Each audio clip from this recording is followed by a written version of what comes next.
Hi guys, we are live. Ooh, I am excited. I'm so glad I was able to log on. The universe answering my prayers through you today. Dutch, I missed you so much. Hi Beep Boop, I'm glad you're here. Hi Iana. All right, I'm just gonna go ahead and say a prayer and set our intentions. Benevolent guides, guardians, ancestors, angels, star family, higher self, Yeshua, Baal, Ra, and God source. I humbly come to you today on behalf of myself and all those watching this video and just say thank you. Just express gratitude for all aspects of life and settle into the uncomfortable emotions or the uncomfortable situations with grace. And I just say thank you because it's all a learning experience. It's all a challenge to overcome for our soul's growth. So thank you. And I ask, please, that you make me a messenger for the divine, nothing more, nothing less. Let no truth be told for a lie, and no lie be told for a truth. Let all the information that comes through be kind, palatable, and easy to understand. Please grant me access to the Akashic Records and let everything that moves through me, all the words, come from the source from which all things come. Source consciousness and Christ consciousness. Let all of this be said in Christ consciousness with peace in my heart and on my mind. Peace as the ultimate goal, to relieve and heal hatred and to move forward just in more unity, holding more space for each other. And I pray all of this only that it's everything I say and do here in this video is only ever for the highest and greatest good of humanity, the highest and greatest good of this universe, and the highest and greatest good of everyone watching. I pray all of this with the purest of hearts and the best of intentions. Amon Ra, Ashe Namaste, by the power of three. So mote it be, always works, always a blessing.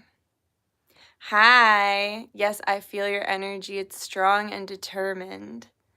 What's up, Mariana? How's everybody? Hey, Kaylee. How's everybody feeling? Hey, Duchess. Thank you for your existence in this world. Yeah, thanks for joining me in my existence. Thank you for putting the link to my website. You missed me so much, huh? I missed you guys too. We'll be live tomorrow for Tarot Tuesday.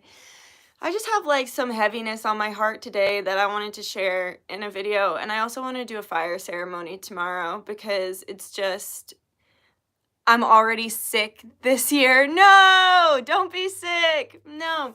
Okay, so if you're doing the dragon fast, feel free to tell me how that's going. Mine's going really well. I had some major downloads in the forest last night. I was like getting inspired in ways I have not been inspired in a long time, and I'm just seeing things a little bit more clearly. It's already really like, I'm really feeling it. But I guess today I want to talk about a few things, and we're gonna have like a discussion about my, hi baby Pico. We're gonna have a discussion about my experiences in this world.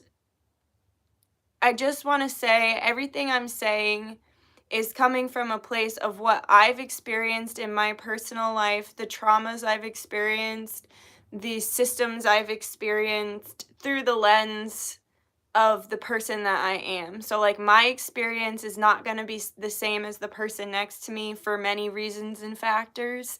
This is just my views from my personal experiences. I'm not saying any of this with like hatred or malice in my heart. I'm saying it with frustration and hurt, honestly. But I just want to talk about several different topics that all lead into each other that have been really hurting me as a woman. And even saying like as a woman, it feels so frustrating because I feel like we're living in a time where anyone and their fucking brother, literally brother, can just say they're a woman and now they're a woman. And it's very frustrating, and it's just hard, and it's getting to the point where it's starting to feel like how like, and I'm Native American, and it's crazy I even have to preface saying that, because it's like, to talk about certain topics you have to like give the disclaimer of like who you are and why you have the right to talk about them, and that's just not fair. I live in America. I have freedom of speech that's been horribly ripped from us, censored and stolen from us. And so, remember what it was like before the panini? Remember how you could just talk? Remember how you could just be yourself? And I'm not talking hate speech and like evil language. I'm talking anything that is not the mainstream narrative. Like, but as a Native American woman, as I'm watching the digression of as a Native American bisexual woman, because people love to come at me and yell at me about how I'm cis and how I don't get to talk about the LGBT community or the trans situation that's going on, fuck you. Honestly, just fuck you, because you're making an assumption about me. You're making an assumption. That's the problem with online, right? Is people see your picture or they see one video of you and they think they know everything about you. I'm a 30-year-old woman. I come from a time when you didn't introduce yourself with pronouns. You did not introduce yourself, hi, I'm Nikki and I like to have sex with women. That's weird. If you ask me, that's weird. You did not introduce yourself with your sexuality or what gender you were. And in fact, in high school, a lot of people would call me, when they were trying to be mean to me, they'd call me a man. They'd be like, oh, she looks like a man. Oh, she's probably just a man. So I am actually offended if you have to ask my pronouns, because that's triggering for me and my experience, because that was how I was bullied. So why is it that like only certain people get to be offended and only certain people get to speak about hot topics that are affecting the entire globe? It's not fair. So I want to say that this opinion is coming from me, a Native American bisexual woman who's just fed up. And the best thing I can compare my experience with right now is how the Native American community is constantly just shoved aside, and how people just never acknowledge all the horrifying everything that's happened to the Native American community and that is still happening to the Native American community. Okay? It feels like that. It's the best thing I can relate it to as a Native American woman, what being a woman has started to feel like. It feels like you're just constantly getting pushed to the side, you're silenced, and it feels like the majority, like, because this is a minority group and a protected group, same with the LGBTQ community, it feels like an angry and forceful majority has taken over, and like the actual voices of the most vulnerable are being stomped all over and ignored. And that's how I feel about being a woman right now. I just feel like anyone can say anything they want about us. Anyone can pretend to be us. Anybody can come in our bathrooms and our, changing areas and stuff. Like, women, I'm going to say something that's unpopular. Women are a vulnerable group of people. I understand that men get raped. I understand this. I know it's the truth. I know it's a fact. I'm not saying they don't. But I'm saying that women are at a deficit when it comes to sexual assault. Men are, biological men are generally stronger than us, generally bigger than us. A biological man will never understand the vulnerability around having a vagina, or what it feels like to be raped in the vagina. Like, a biological man will never understand that. They can, of course, know what it can feel like to be raped anally, but they'll never know. They'll never know what we go through like that. And I've been scared. I just joined a gym, and I showered at the gym the other day, and I got scared in the shower. I was like, what if I walk out? Because I just joined this gym. I don't know who goes to this gym. I was like, what if I walk out and there's just a dude in here? That's scary for me as a woman who's been raped. And why can't I say rape? Why, YouTube's going to have a problem with me saying the word rape. Why? Why do I constantly have to change my language to make other people feel comfortable? Why do I have to endure this pronoun thing? Why do I have to change my language? Why do I have to sugarcoat the trauma I've been through because people don't like to hear a pretty white woman talking about her pain? That's just not fair. I could cry right now. I want to say, I don't want to get emotional, but I want to say too, I've been in therapy since I was 14 years old. I'm 30. I've been in therapy for more than half of my life. I've been experiencing sexual trauma from men since I was a toddler. Since I was a toddler, I've been hurt by men. And now I'm just supposed to sit here and let them change the language, right? Because if you don't call it rape, if you sugarcoat it, what are you doing? You're sugarcoating men's bad behavior. Like I said, I know it's not only men, but it's mostly men. So in a man's world that we're living in anyway, I am constantly having to lower my trauma and be small and submissive in every area, even in the spaces that are supposed to be protected spaces for women.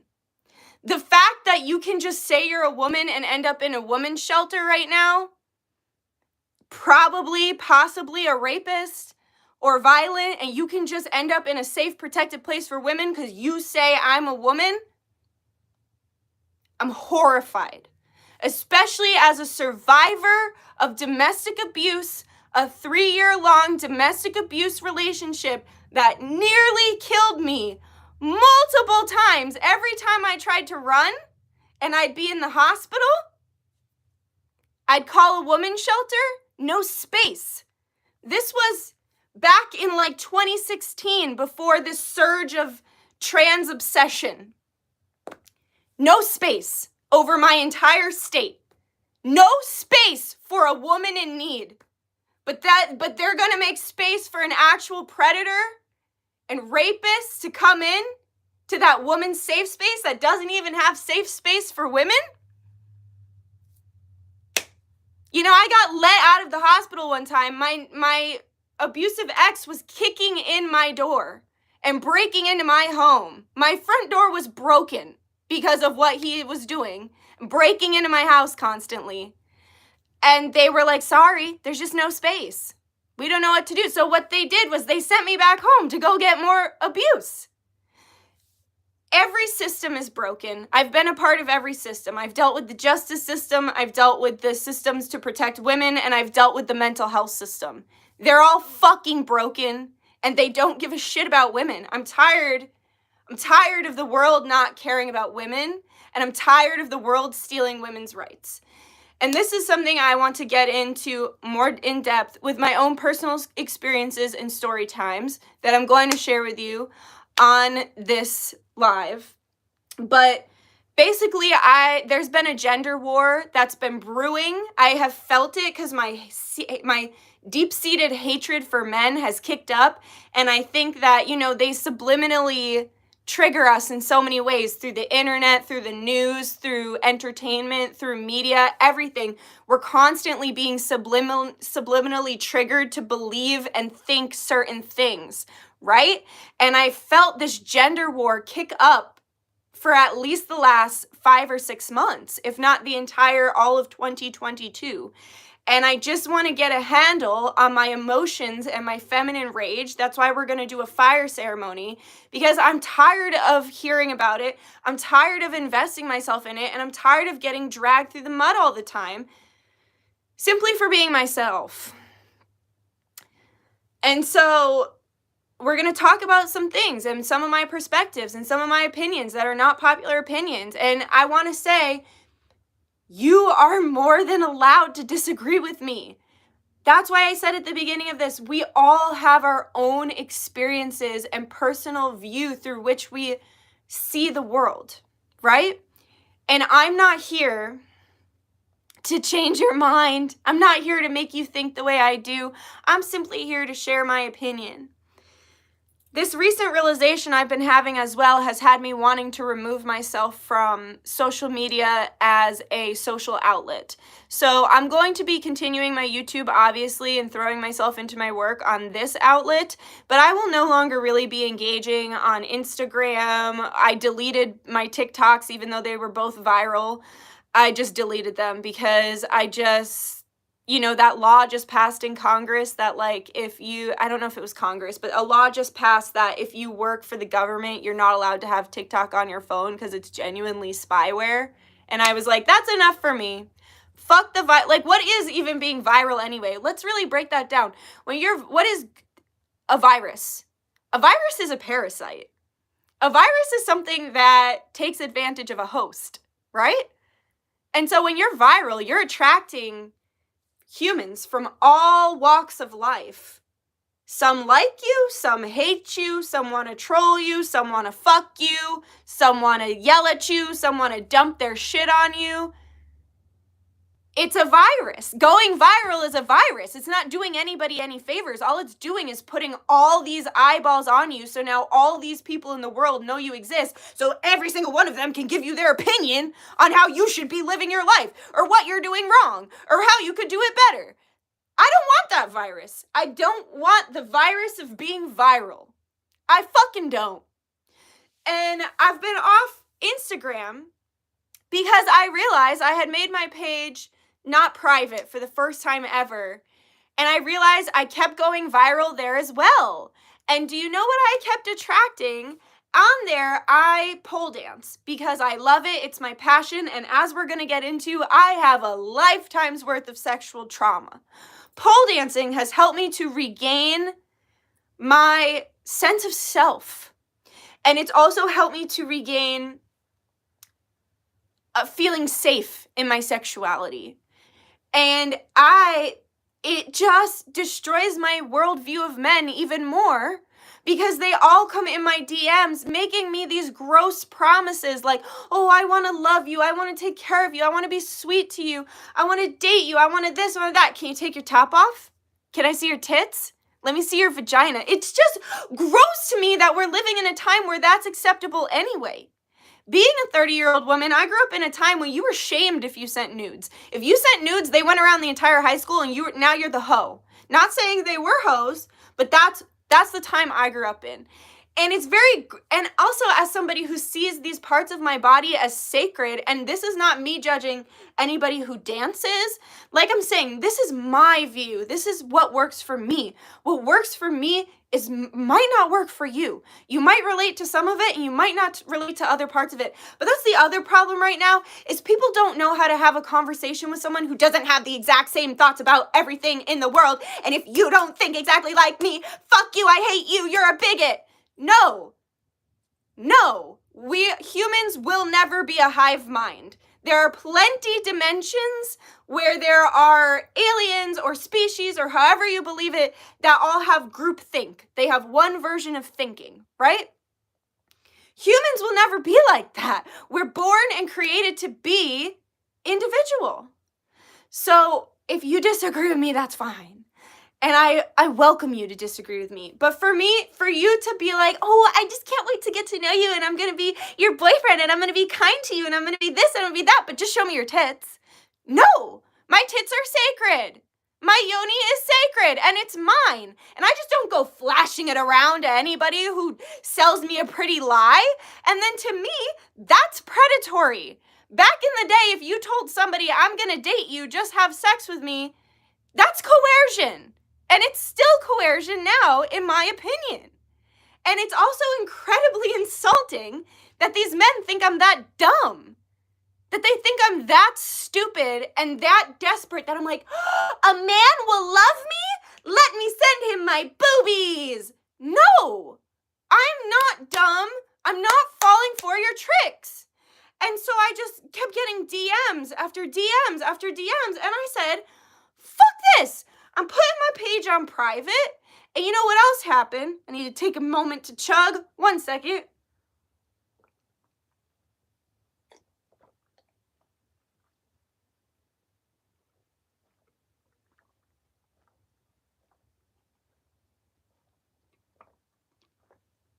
Sorry.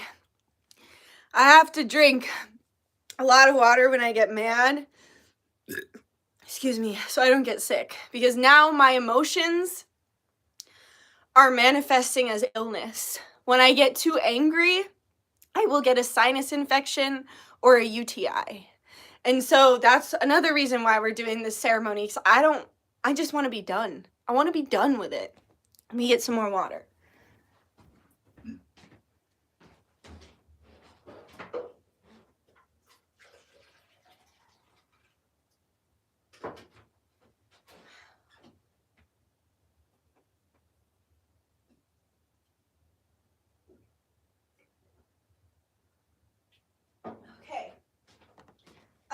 thing I realized, why should everyone and their mother have access to me? And my healing technique, my healing modality, dancing? First of all, I don't want my exes watching me. If we're exes for a reason. And if there wasn't a good reason for us to break up and you're just being a little pussy and too afraid to actually talk to me, instead of, reconciling with me, you just want to watch me from afar. Okay, stalker. What the fuck? So that's one reason why. I don't want my ex's friends watching me.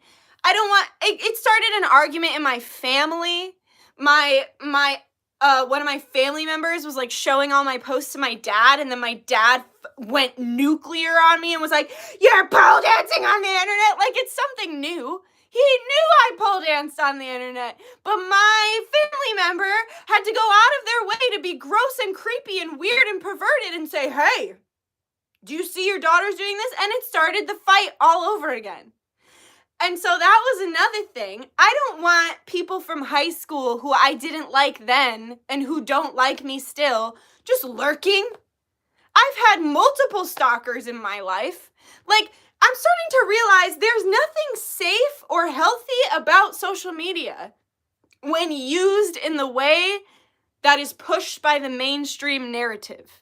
It used to be fun. Remember when your social media was just you and your friends? Remember that? Remember when Snapchat was to send ugly pictures and photos to your friends? Not to get ghosted? Not to get fucking coerced into sending nudes and then get ghosted? And then that person's doing God knows whatever with the nudes you sent them? Let's think about where it started and where it is. That's what I keep trying to do in my life with everything. How did it start? And where is it now? It started as a fun, innocent, and do you remember when people used to say, the internet isn't safe? You remember when people used to be like, be careful on the internet? There are no safeguards. It's the same thing with the other shit I'm going to talk about. All the safeguards, all the healthy gatekeeping is gone. And I just don't want to be a part of it. And so I'm getting angry. I'm getting all these DMs. And then the other thing that sent me, I met 2 different guys where I live. 2 different guys that did not know my last name. They just knew my first name. And I was out like at a bar or doing something, already people I'm not really trying to fucking associate with. Bar men? No, thank you. I met them out, and just by my first name, they were able to find me on Instagram and then proceed to harass me in my DMs for weeks before I even realized it, because remember how hidden messages and message requests, I don't know if you remember when I realized about my stalker, how my stalker had sent me over 300 something threatening DMs that Instagram did not even notify me of for probably a month because they were in my message requests and just weren't showing up. That's evil. If you ask me that, I don't think that's a coincidence. If you're literally sending me videos of women being raped and murdered, and they're in my DMs, and Instagram's just not showing me, so it just keeps going and going and going for weeks. I have a police report out on that, by the way. But anyway, so now I have these stalkers in my message requests demanding a date with me. Literally talking to themselves in my DMs. And that was my last straw. I was like, no, we're not doing this. That's scary that you can find me just off my first name and then proceed to stalk me. And then when I'm not responding, you just continue to tell me that you need a date. And that this sounds good. Literally, it was word for word. It was I need a date with you. Good conversation and a good meal. Sounds great to me. When can I pick you up? What do you mean? First of all, if I'm going on a date with you, you are not picking me up from my house because I don't know you. I've made that mistake before. I'll never make it again. And second of all, where's the consent? I never said I wanted a fucking date with your dumbass. I never even said I wanted to see you ever again in my life. You are creepy and scary, and it's disturbing to me that you could find me solely based off my first name. That's scary. So that's a main reason why I'm leaving Instagram. And then another thing that happened was I put a comment about how, men get obsessed with me. It's the truth and it's reality. I don't even have to, I could just talk to them and meet them once and then they're acting like we're dating. It's an issue I have. Because I just think sometimes men don't know what to do with my energy and then they get fucking weird. So I just put it in a comment and a lot of women could relate. And so this comment went viral. And I had like 400 or something likes on it, but then cue all the men in the comments talking about how, men are obsessed with me because I'm an abusive narcissist and how I'm clearly just an abuser and how I will be my own downfall and wishing harm on me, calling me names, calling me a whore, just comment after comment. And that was my last straw. When I read those comments, that was on Instagram. That was when I deleted my TikTok and when I deleted the comment and I made my page, my profile private because it was just like so offensive. It was on Christmas. So first of all, I'm your dumping ground on Christmas because you're miserable. You're clearly a miserable person that your family probably doesn't want to spend time with because you're just horrible. And second of all, it made me want to vomit because, like I said, I am a survivor of narcissistic abuse. Here's another unpopular opinion. I don't like how therapy speech has become mainstream. I don't like that everybody and their mother is calling everybody and their mother a gaslighter. I don't like that everybody and their mother is calling everybody and their mother a narcissist or an abuser. Those are real things. Like, I literally lived with a sociopath for 3 years. I was almost murdered time and time again with this sociopath.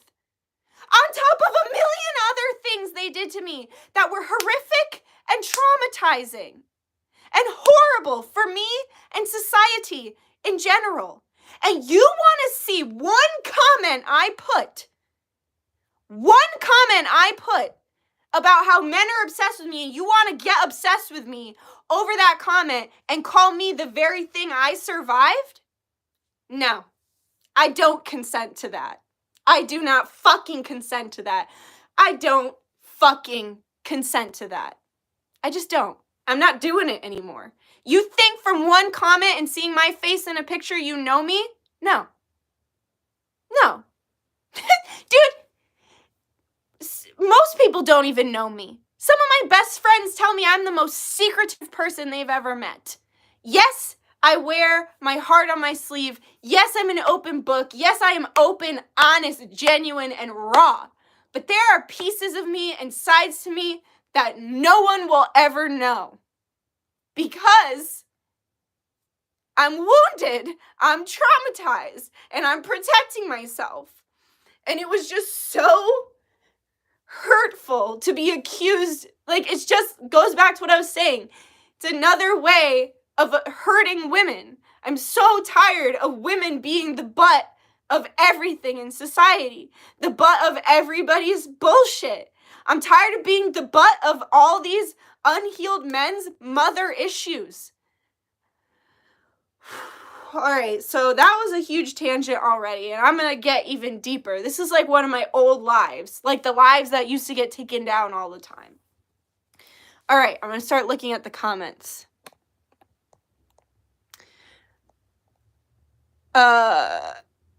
People are chatting amongst themselves. If we have boundaries, we are immediately demonized. Yeah, but then if our boundaries are crossed, well, what were you wearing? Well, were you kind of leading him on? Did you make it seem like you wanted to have sex? So we can't win. We can't win when we have boundaries, and we can't win when our boundaries are set and destroyed and crossed. No matter what, like I said, I'm tired of being the butt of all of this.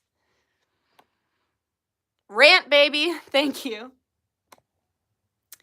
There are a few sites that have almost only for women content and all women created and run. That sounds amazing. I'm going to have to look into that. Me too. We are too powerful for scummy men. Terrifying. Sending love and protection. Seriously, F social media these days and these insane folks. I'm in a very similar situation. I really needed this. So frustrating. Ugh. Oh my God.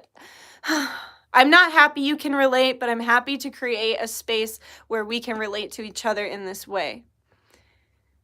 If women have boundaries, we're either coerced and manipulated out of them to serve men, and we're evil, literally. Would you consider doing a video about how to be safe on the internet? I can try when I figure it out.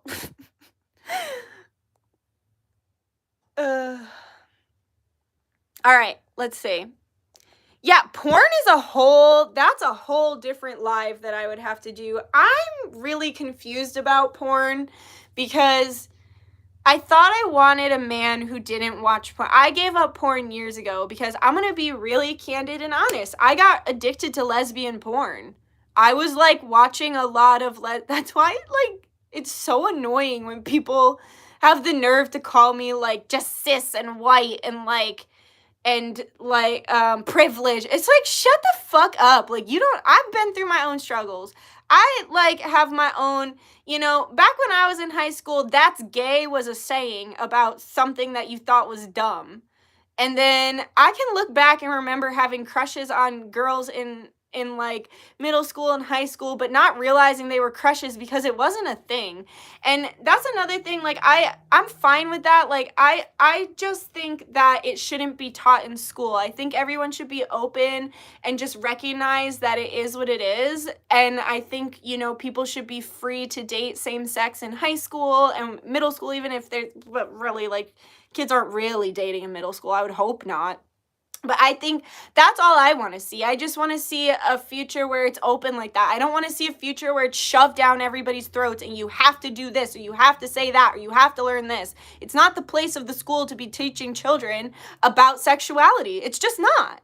And so it's like, and then after I started to realize I was attracted to women, it was like I started sleeping with my friend, and then my friend, I did not like her emotionally, I just liked her sexually, and then she lost her damn mind because she fell head over heels in love with me. So that created a huge problem in my life, and then the only other woman I've had sex with beat the living shit out of me, ripped out my, like, domestic abuse, if you're susceptible to domestic abuse, it will follow you. And I experienced that. I realized that when I was in a vulnerable space and I hopped from one domestically violent relationship to another, just because it was a woman didn't mean she was not going to beat my ass. Like, the other woman I had sex with tried to rip out my teeth, poked me in the eyes, bit me through a winter coat so hard that I bled, through a winter jacket. Gave me a double concussion, made my eyes bleed. I almost had to have a root canal because she beat the ever living shit out of me. And you want to act like, oh, I'm just some stupid privileged white cis girl. No, I'm not. No, I'm fucking not. I have a lot of issues that I've been through pertaining to the LGBTQ community. There was a point in my life where my roommate was a trans man. I also lived with a gender neutral person. That's what it used to be called before the whole raging like scene, like before everyone and their mother was like gender neutral or trans. It wasn't non-binary. That there wasn't language. If you look these up, these are new terms that were created in like a cult-like mentality. I lived with a gender neutral person before there were gender neutral people. Like, and I remember shifting my mindset to the whole they, them thing and being like, like, just learning that. And I remember I met them in the psych ward. Because like I said, I've been through a lot of therapy. I've been through a lot. And I remember them having to explain to the mental health workers and the psychiatrists and the nurses what it means to be gender neutral and how to use the pronouns they, them. People love to come to me about how I don't know what I'm talking about. I lived it. I was here when it was becoming a thing. People also love to look at me and think I look so young, and that I'm not. I mean, I am. I am a young woman, but I'm 30 years old, and I'm a young woman who has lived more life than some 60-year-old women because of everything I've been through in this life. And so it's like, where was I going with this? Oh, the whole, getting my ass beat by a woman and dealing with that. Where was I going with this rant? Where was I going with all of this? Oh, I just have a lot of experience. I just have a lot of experience in the community. I completely lost my train of thought with that. That digressed so far from where we were in the beginning. But, well, okay, so we're going to talk about, I wrote down notes. So I'm going to tell you why I got angry. So I spoke about the gender wars. So what was hard for me was YouTube suggested me this video of some drag queen, Trixie something, talking about makeup for God. Like, she was like reacting to these people who were like, wear your makeup for God, which if you know me and you know my views, I don't believe that organized religion is a healthy, safe atmosphere for anyone. So I was like, oh, this might be funny. But then I got triggered. I got triggered because within the first moment, for one, her makeup freaks me out. And yeah, like I said, you are more than welcome to disagree with me in any aspect of this conversation. You are more than welcome. I think her makeup looks freaky. I find it offensive. I'm starting to see it as woman face. I'm very tired of seeing woman face everywhere. And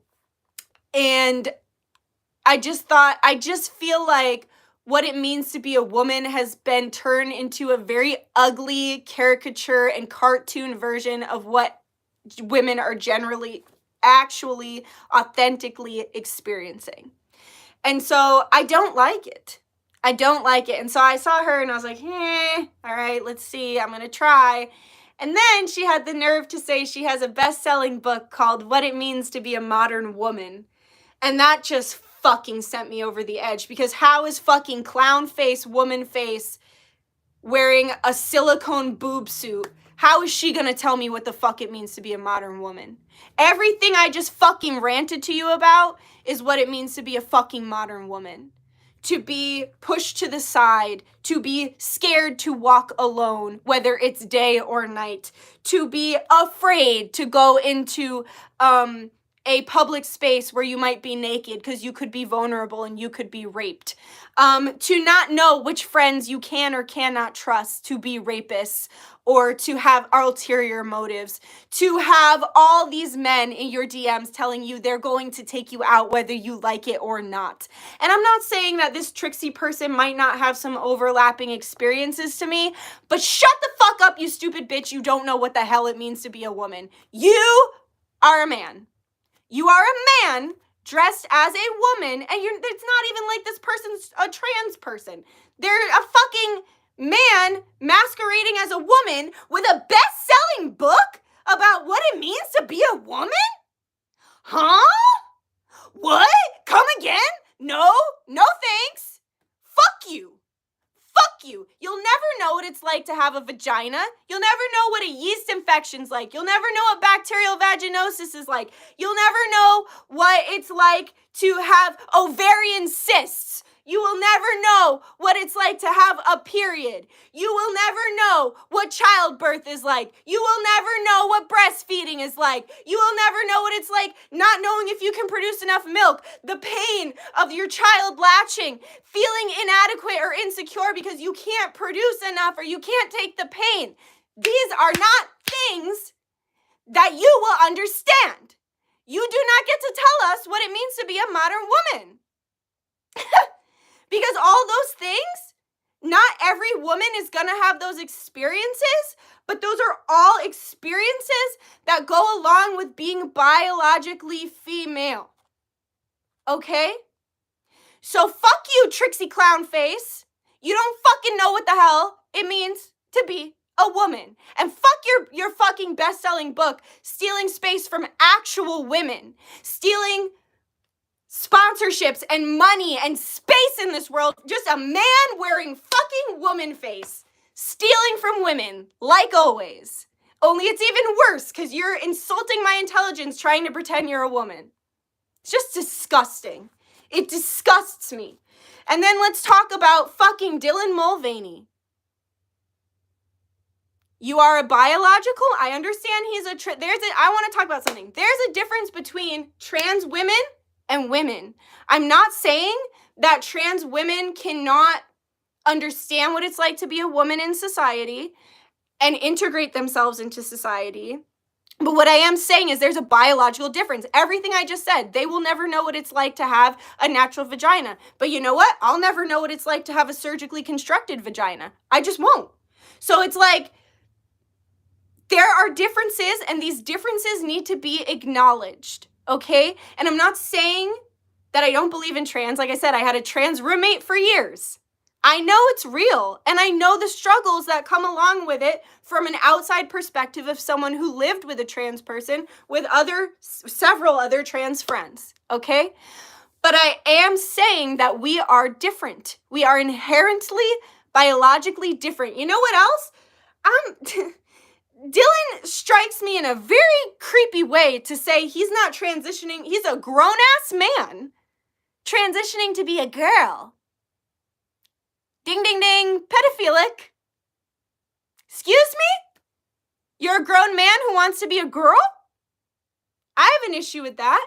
And if you know me, you know that I have talked a lot about predators infiltrating the LGBTQ community and using it as an opportunity, and the whole minor attracted person movement. That's not real.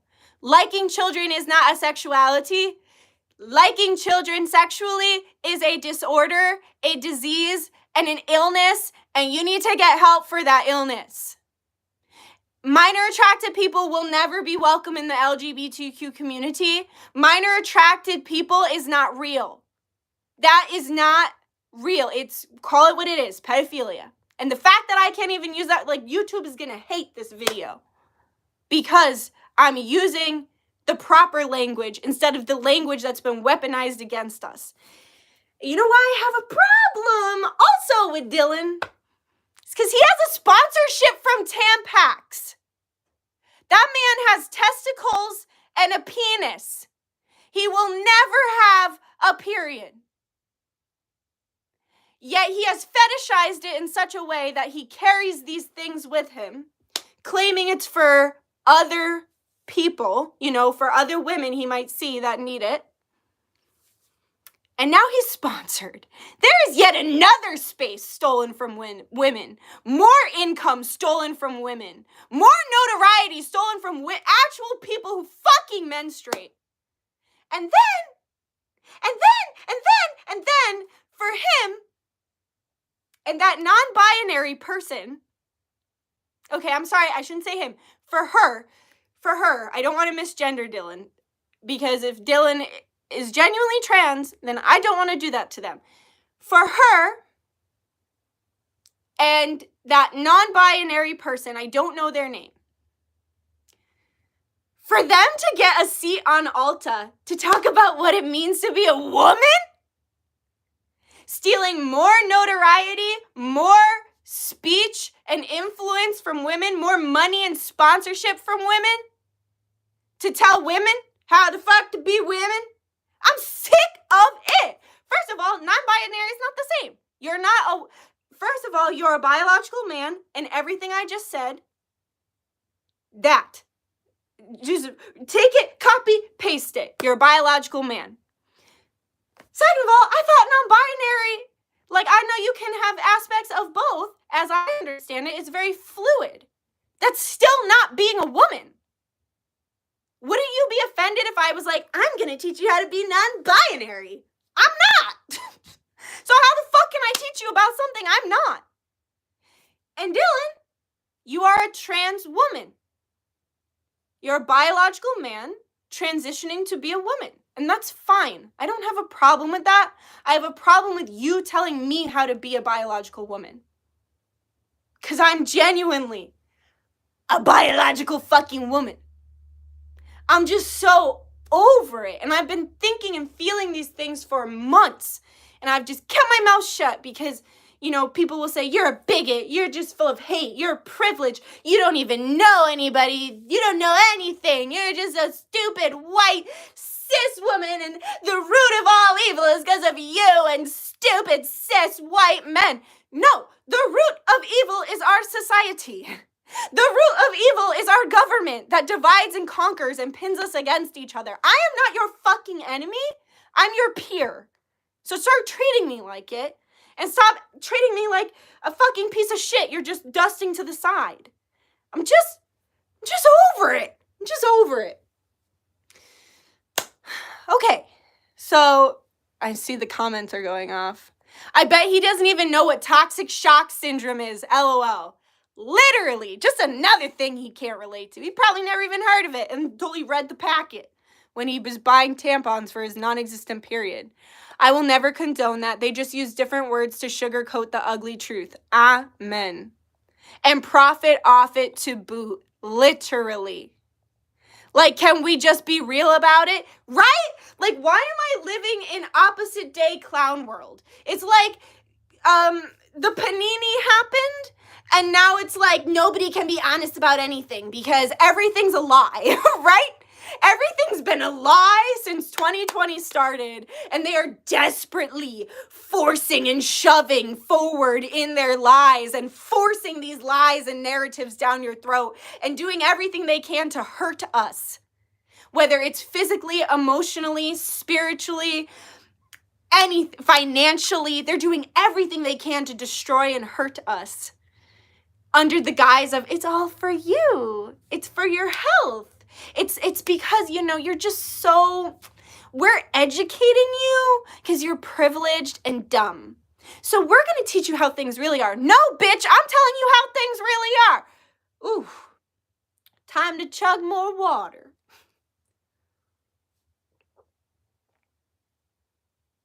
You know what else needs to be said? Stop trying to trans away mental illness. Stop trying to pronoun away mental illness. Do you know there's like 230,000 detransitioners in a thread on Reddit, and every single one of them has a coexisting mental health condition? So, and I get it. Listen, I was that person that just wanted to be dead. I was that person that would rather die than continue to live the life I lived because I was in so much emotional and mental agony all the time from all the trauma I've been through. I was miserable. I was depressed. I was anxious. I couldn't function in society.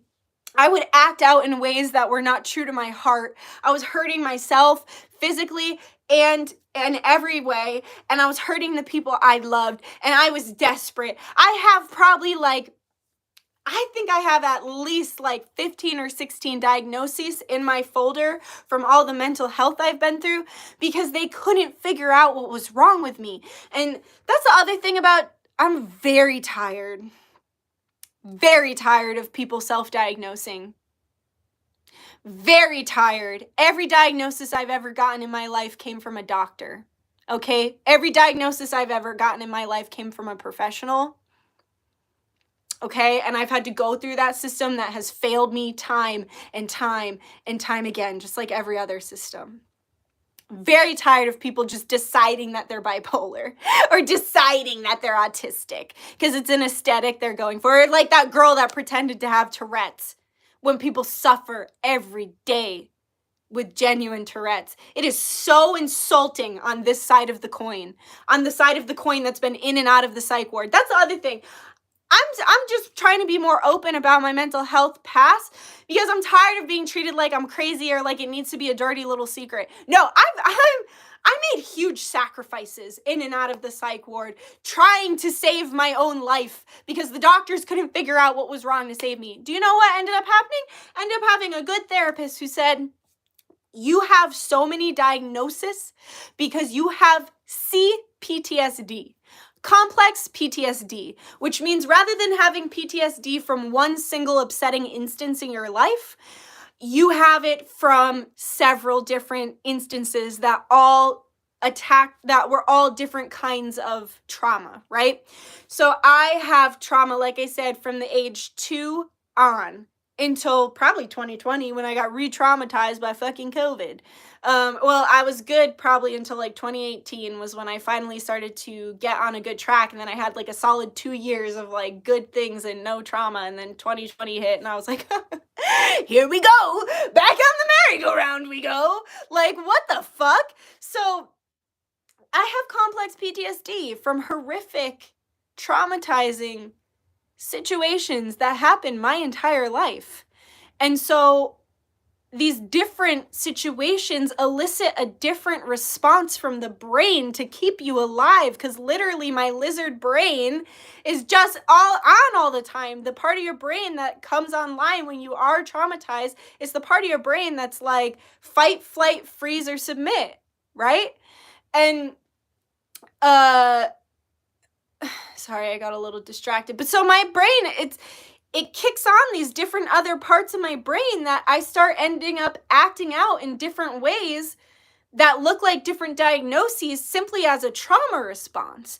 So that was huge for me to realize that the core of all my issues was coming from the trauma, and that there was not going to be a pill that I could just, because if you've seen my other lives, you know I've been on a lot of different medications. I'm not on any right now.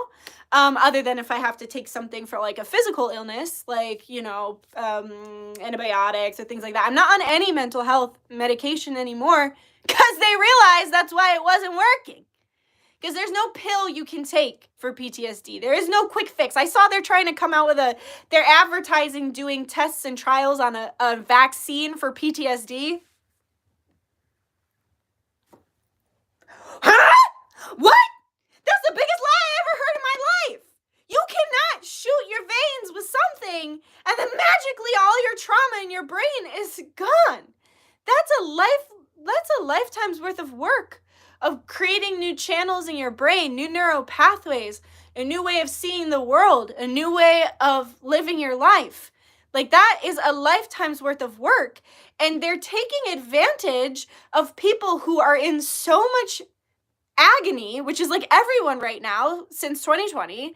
People are in so much emotional turmoil, and these people have mental health problems, and they're saying, oh, just take a V and make it go away. Take a pill and make it go away. You're upset because you're trans. Transition and make it go away. It's so wrong. We have to stop transing away the mental illness. There is not an end-all be-all. It's not an easy fix. Your brain is your most complicated organ in your body. You can't just fix it with an easy fix. And I understand that transition is life-saving for genuinely trans people. I am more than happy and willing to admit that, because like I said, I lived with a trans man, and I watched the way his mental health shifted and got better when he was able to transition.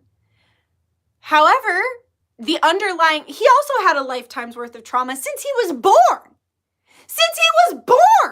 Like, he was born and he got put in a situation where he almost died, and then it all went downhill from there.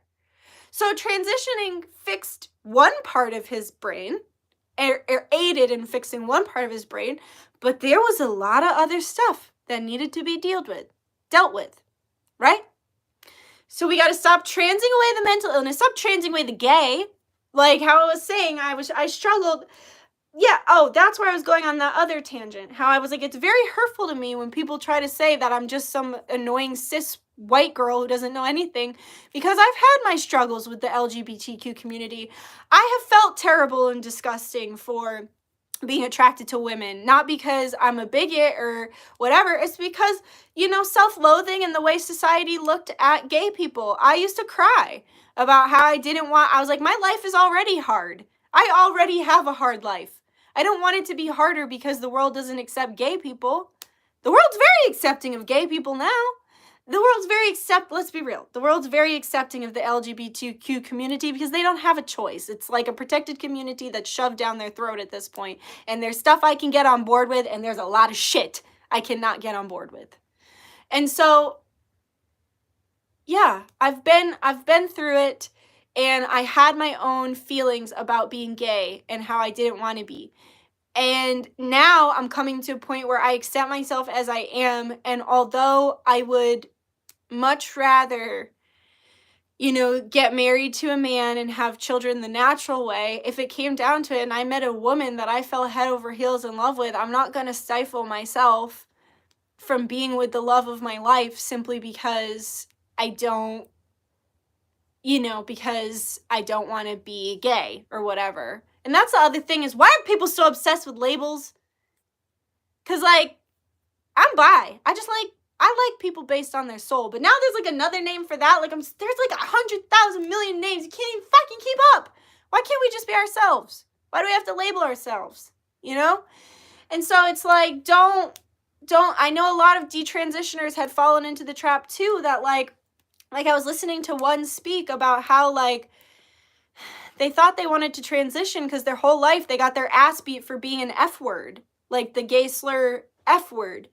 And so it's like it got beat into them that was bad. So they're like, oh, I'll just be a woman. Only to realize they're not a fucking woman. They're just a gay man. And that they were bullied to a point of wanting to remove that identity. And that's another thing I experienced in therapy. I saw it a lot. I saw people who would socially transition, change their name, change their style, go from one gender to another. And so, because there used to be strongholds in place where you had to socially transition, you couldn't just go and get surgery. The root of all evil is big pharma. Okay, anyway, because doesn't it all just seem to go back to big pharma? Doesn't it all just seem to go back to our government and big pharma? Fuck them. You couldn't just get surgery. You had to socially transition, and you had to go to a therapist, and there were 5 different red flags. And if any of those 5 red flags popped up during your therapy, then you were not allowed to get the surgery. Like, there was safe gatekeeping and safe protocol put in place. And a lot of people talk about it, a lot of trans people talk about it, this ugly wave in history where we're just like putting people through and giving them surgery without even a second thought. Like, I remember being so confused about Caitlyn Jenner because, like I said, I lived with a trans person. I was so confused how she was able to get all that surgery at once. And I was like, maybe it's just money. But then it was also confusing because I was like, I wondered if she had to go through all the steps and everything that everybody else had to go through, or if she didn't have to because of her money. And I'm not saying anything against Caitlyn. I just remember seeing her on a magazine and being like confused. Like, how'd she do that so fast? Because like I said, I fucking lived it vicariously through my roommate. Where was I? Oh, I've seen so many people socially transition, and during their social transition realize that they are traumatized, that they wanted to let go of the identity that is associated with the trauma that they grew up with, and that they didn't actually not want to be the gender that they were born. They just wanted to be they wanted to write a whole new story. And they felt like they could not write a whole new story with what they've been through in the past. Now, for me, as someone who has spent a lifetime being abused and experiencing trauma, for me, that's my superpower. I don't hold shame around it anymore. Those things are the things that made me who I am today. I would not be the woman you see sitting before you if I didn't go through those things. I did not always feel like that. I felt very ashamed of everything I've been through.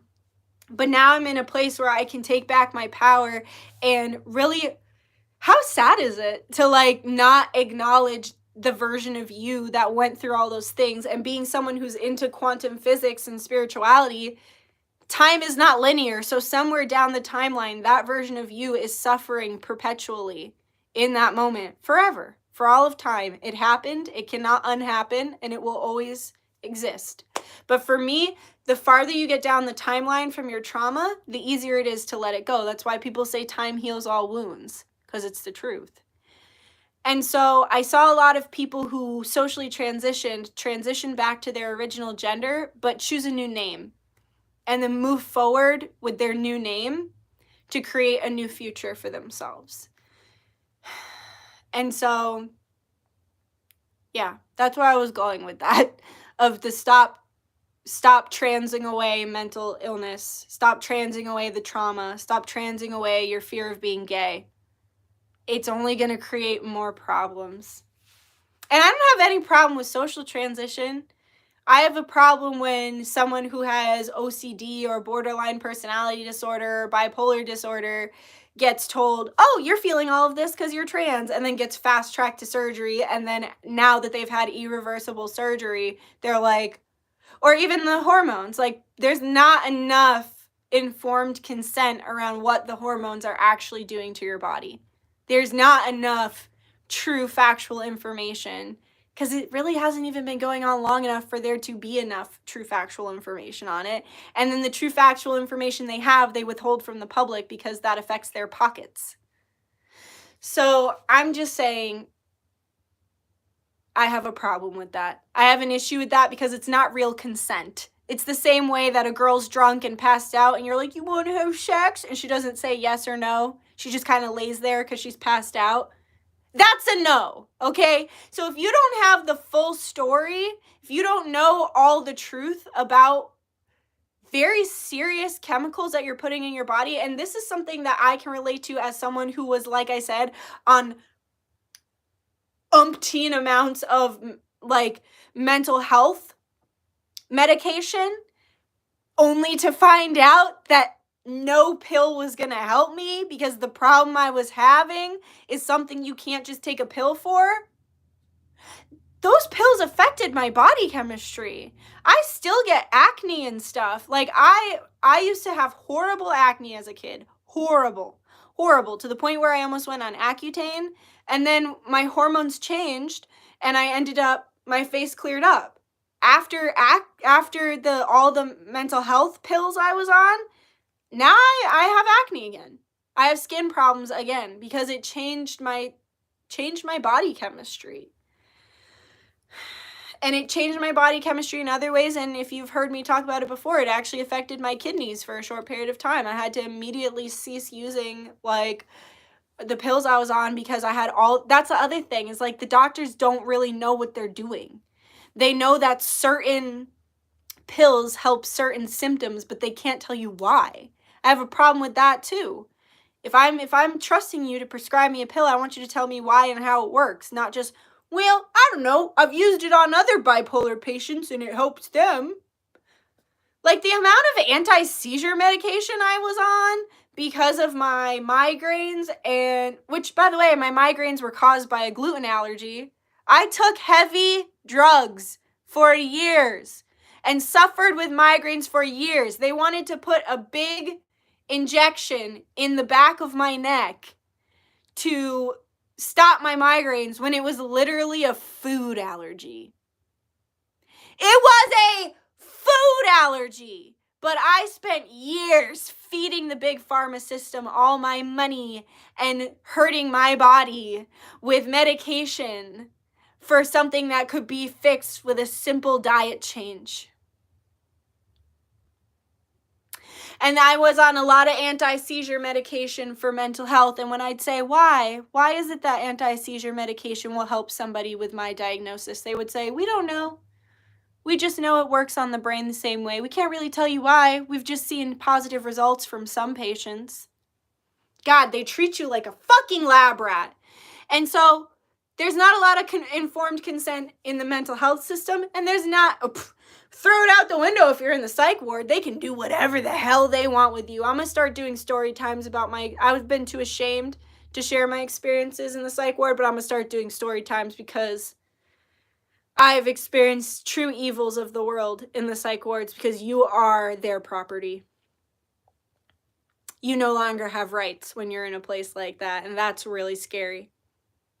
Really scary. Really, really, really scary. So I'm going to do more about that. But so I have a problem with the surgery without informed consent. I have a problem with the hormones without informed consent. And I have a problem with medication, psychiatric medication without informed consent. I've heard so many psych ward horror stories. Yeah, because they're a horrible place. Thank you. They can be a beautiful, amazing place, but it all depends on the people, right? And people are flawed. So if the people that are working there have a God complex or are just evil, then good luck to ya. Or if they don't like you, or if they deem you as somebody who is riling up the patients. I had that experience before. They forced me to take medication, and I slept for 24 hours because I questioned someone.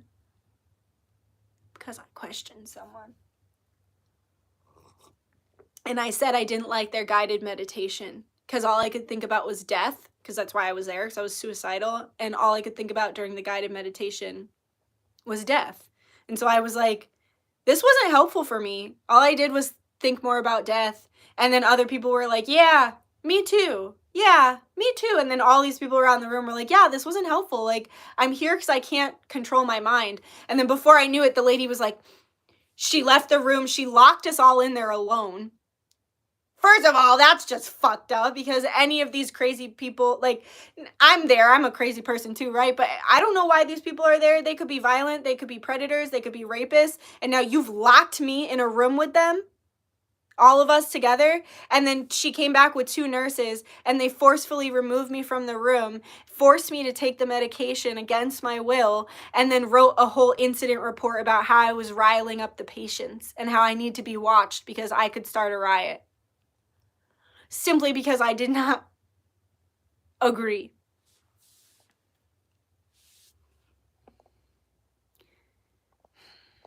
So many people take positions where they have authority because it compensates for the lack of power they feel they have in their own life, and then they abuse that authority. Makes me sick. Completely agree. It's an incredibly unstable environment if you don't have proper knowledge and protocol about safe crisis management. Absolutely.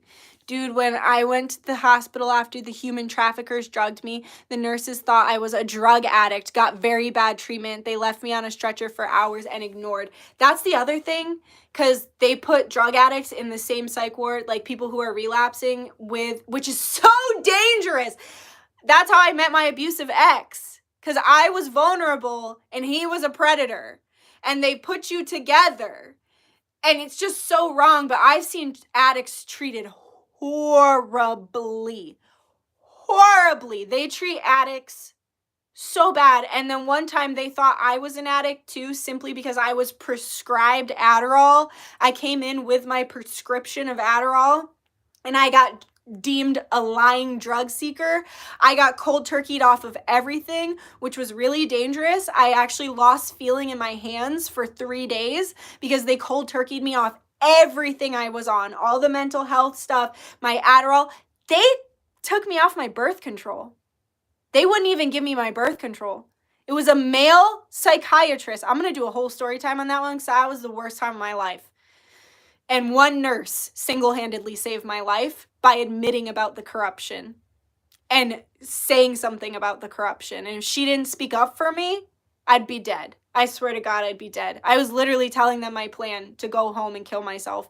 And I was like, this is perfect. Now my family can sue you, and I will no longer be a burden to my family. These were my genuine thoughts. I was like, now I'll no longer be a burden to my family, and then you guys will get shut down. This will be perfect for everyone. Like, I was ready to, martyr myself.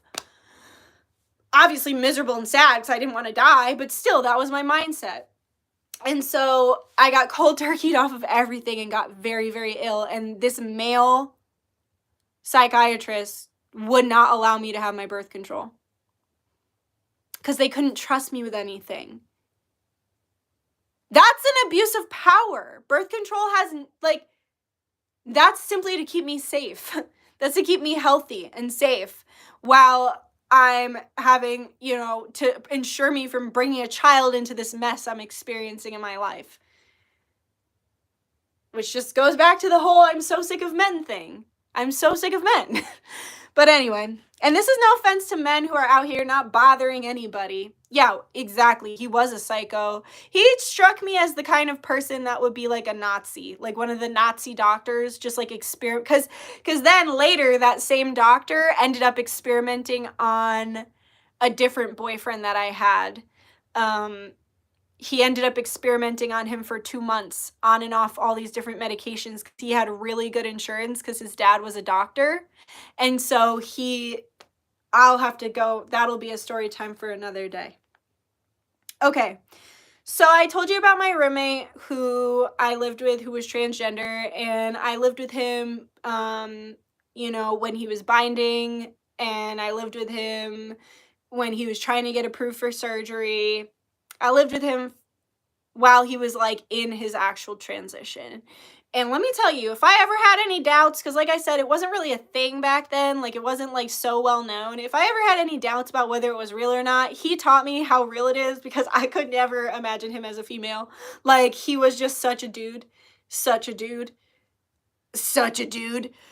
But also, when they actually took his hormone levels to make sure to see where they were at, he had way too much testosterone in his system. It was like women usually have like point something percent of testosterone in their system. He had like 13 or 14%, which was like way off the chart. So it was like, that was actually helpful for him, because then he could be like, okay, this makes sense as to why I've always felt this way, because I have the hormones and the science and the medical situation to back it up. So I had that experience with him, and I lived with him. And then I had the experience, like I said, with my gender neutral friend, because that's what it was called back then. There was no such thing as non-binary. He or they were a gender neutral person who grew up in a cult. And they grew up in a cult where the women were barefoot and pregnant. And you were expected to have arranged marriage and all these different things. And my friend was not allowed to do certain things that made them happy, because those were the things that boys do, because that was the mentality of this cult. And so my friend decided they wanted to be gender neutral because they wanted to reject gender standards. And because after everything they went through, they would rather be a man. But there were so many things about being a woman that they loved too. And so, like, they liked to belly dance, and they liked to do ballet, and they liked to paint their nails, and they liked to do certain feminine things and wear makeup. And, they had a very nurturing, loving energy and everything. They just felt more comfortable and more safe as a man because of what they went through, because of their trauma, right? Like I'm saying, a lot of this stems from trauma. And so they picked a male name that I would call them. I'm not going to say it for their own privacy, and then I would call them he or they, them, and sometimes I would mix up my pronouns, but they were like, dude, it's okay. Like, they were so chill about it, because they were like, we understand that it's an adjustment that needs to be made.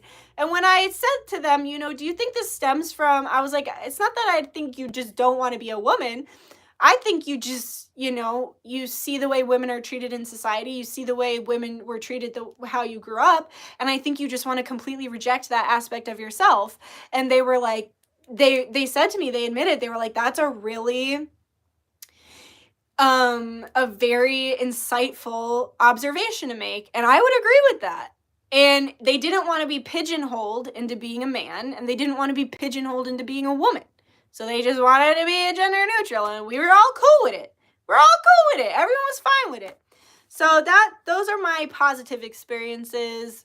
And that my gender neutral friend did live with me for a while. I actually look back on that time with a lot of love, because even though they were really sick and it wasn't always easy having them live with me, like mentally unwell, like me, mentally unwell at the time, but they were a lovely person, and they helped me through a lot. And they were living with me because we were both leaving our abusers.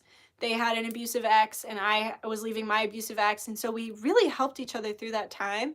And they taught me a lot about what it meant to be non-binary. And Cornica loved them. Cornica, I'm covered in chills. Like, Cornica, they were like kindred souls. Their souls just loved each other. And after they left, because they went back to California where they were from, after they left, me and Corn just sat staring out the window, and Cornica literally sat with her little paw on the window, just like sad. She was sad. It's the first time I've ever really seen Corn sad, because she knew they weren't coming back. But it was a lovely time for me. The time I spent with my transgendered roommate was a bit more difficult, because we were both so mentally unwell. We were both really struggling mentally and emotionally. It didn't have anything to do with the fact that they were trans, and just everything to do with the fact that we were both really sick. So that was a bit of a harder time. But that they were a wonderful person, and we were friends, and we had nice conversations, and we hung out, and we gallivant around and get into shit and like fuck shit up and just enjoy ourselves, and they were my good friend too. And so those are my two living experiences with a trans person and a non-binary person. And I think when you live with someone, you get a bit of a closer look at who they are as a person than you would with someone you didn't live with. So I guess I'm just sharing that because that's my personal experience. And I wanted to share my positive experiences before I shared a negative experience I had with a trans person, a fake trans person. And this person I'm about to talk about is the kind of people I'm always getting really angry about. Predators infiltrating the LGBTQ community or the trans community under the guise that they are trans or LGBTQ when they're actually just an opportunistic predator that are taking refuge in a protected community. So when I was in group therapy, and I want to tell you, every single woman in that group had some form of sexual trauma, if not several forms of sexual trauma. There was a trans person, and I'm going to use their trans name because it wasn't real. We found out it was all fake. So I can use their name because it was never real. Okay, so this person called themselves Anastasia. This person also lied about being a veteran. They lied about going overseas. They lied about everything. So now they're joining another protected community, right? Pretending to be a veteran, pretending to have PTSD. So this person would pretend to have PTSD flashbacks. I've seen someone go into a full PTSD flashback where they genuinely think they're back in war and they puke all over themselves and they're curled up in a ball crying because they think that there's bombs going on all over them.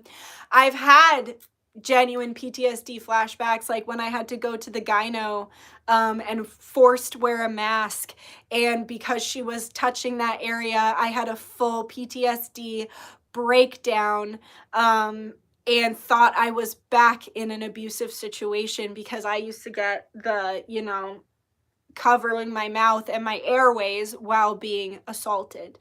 So I've lived it, and I've had plenty of other ones. That's just a good example of one. I've lived it. I've watched my friends deal with it. I know what a PTSD attack looks like. This person would go hide in a corner. They'd say, "Oh, by the way, you never know when a PTSD attack is coming on. It's literally your brain thinking you're in the past, in the moment, that traumatized, like it thinks you're there. You can't prepare for it, and you can't control it. It's like a panic attack. It's going to come on when it comes on, and it's going to end when it ends. And there's nothing you can do about it." I just got covered in chills saying that. I'm so grateful. So grateful I'm in a time in my life right now where I'm not experiencing this stuff anymore. Okay, so Anastasia would say, "Oh, I feel a PTSD attack coming on." And then they would start to close their eyes and they would get woozy and they would go sit in a corner and they would go like this.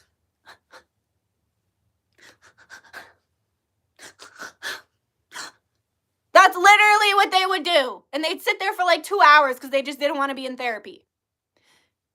And then they'd want everybody to come and comfort them. Okay, so that was the first thing they did that was so out of pocket and offensive and disgusting.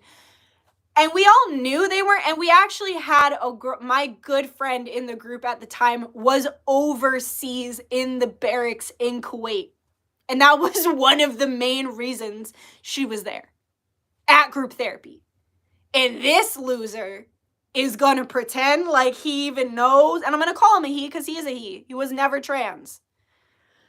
Wants to pretend like he even knows what she went through. Just disgusting. So then, we're all trying to be nice and we're all trying to make them feel him. I got to call him him because he's not really trans. We're all trying to make Anastasia feel included. By the way, this is just a side note, giant, just missing the front tooth. And that's not to say anything, like I know dental stuff is expensive and whatever, but it was kind of like, it just added to the whole thing.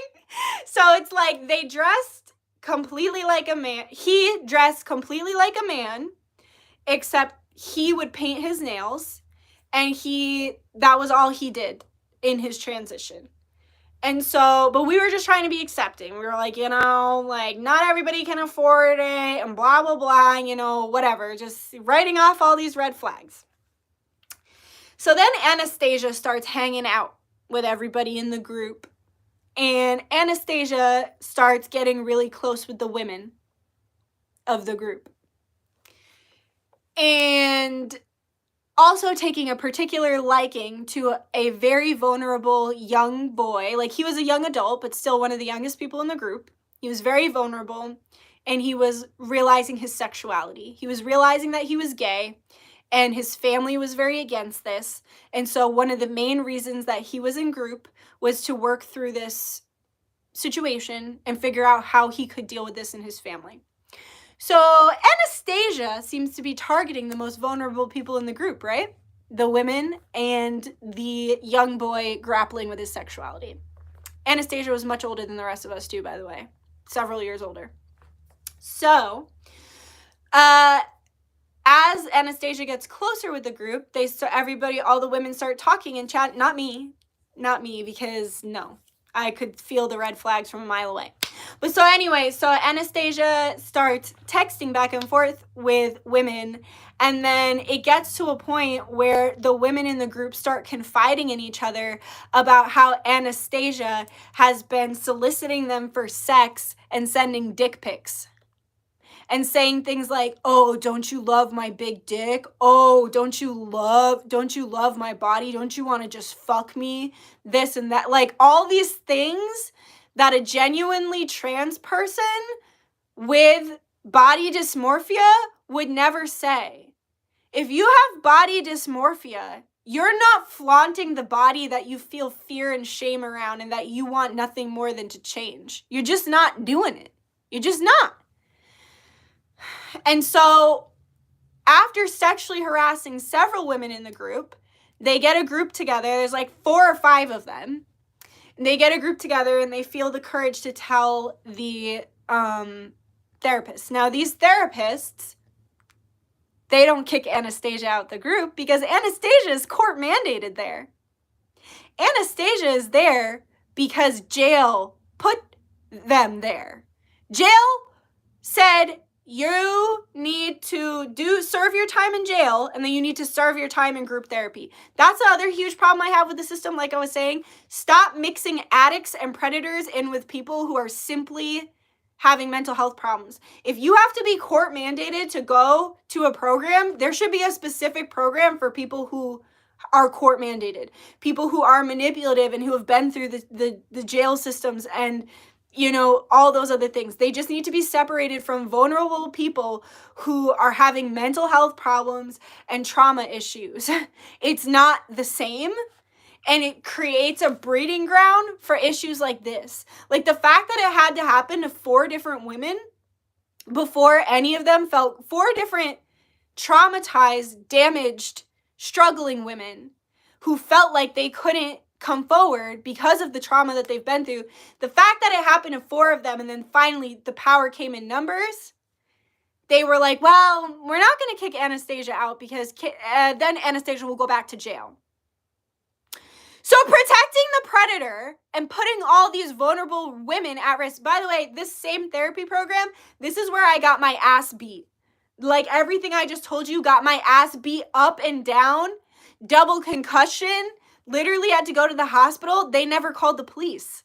The hospital was like, you need to do a police report on all of this. You need to do a police report on all of this. I can't believe your therapy place didn't do it. And then they realized they didn't do it because they didn't want to get in trouble.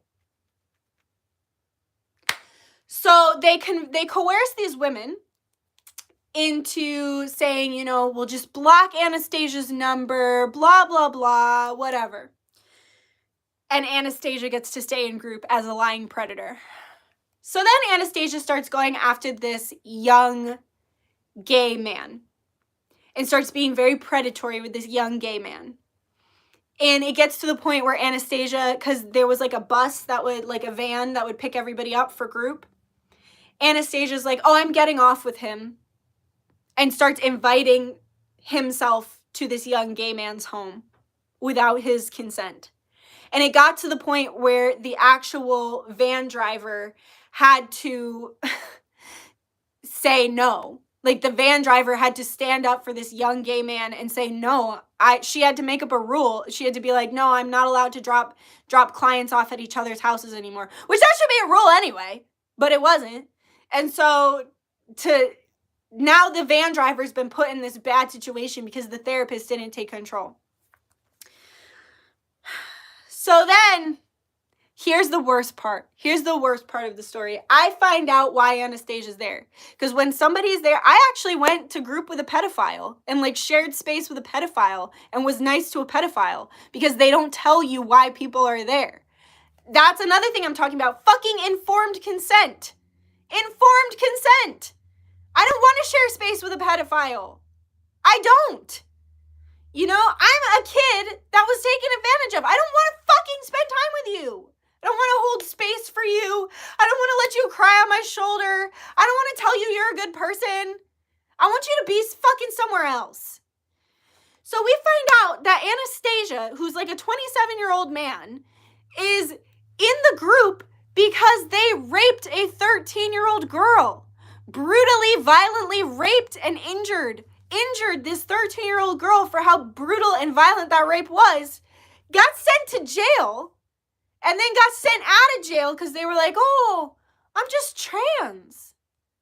I'm just trans.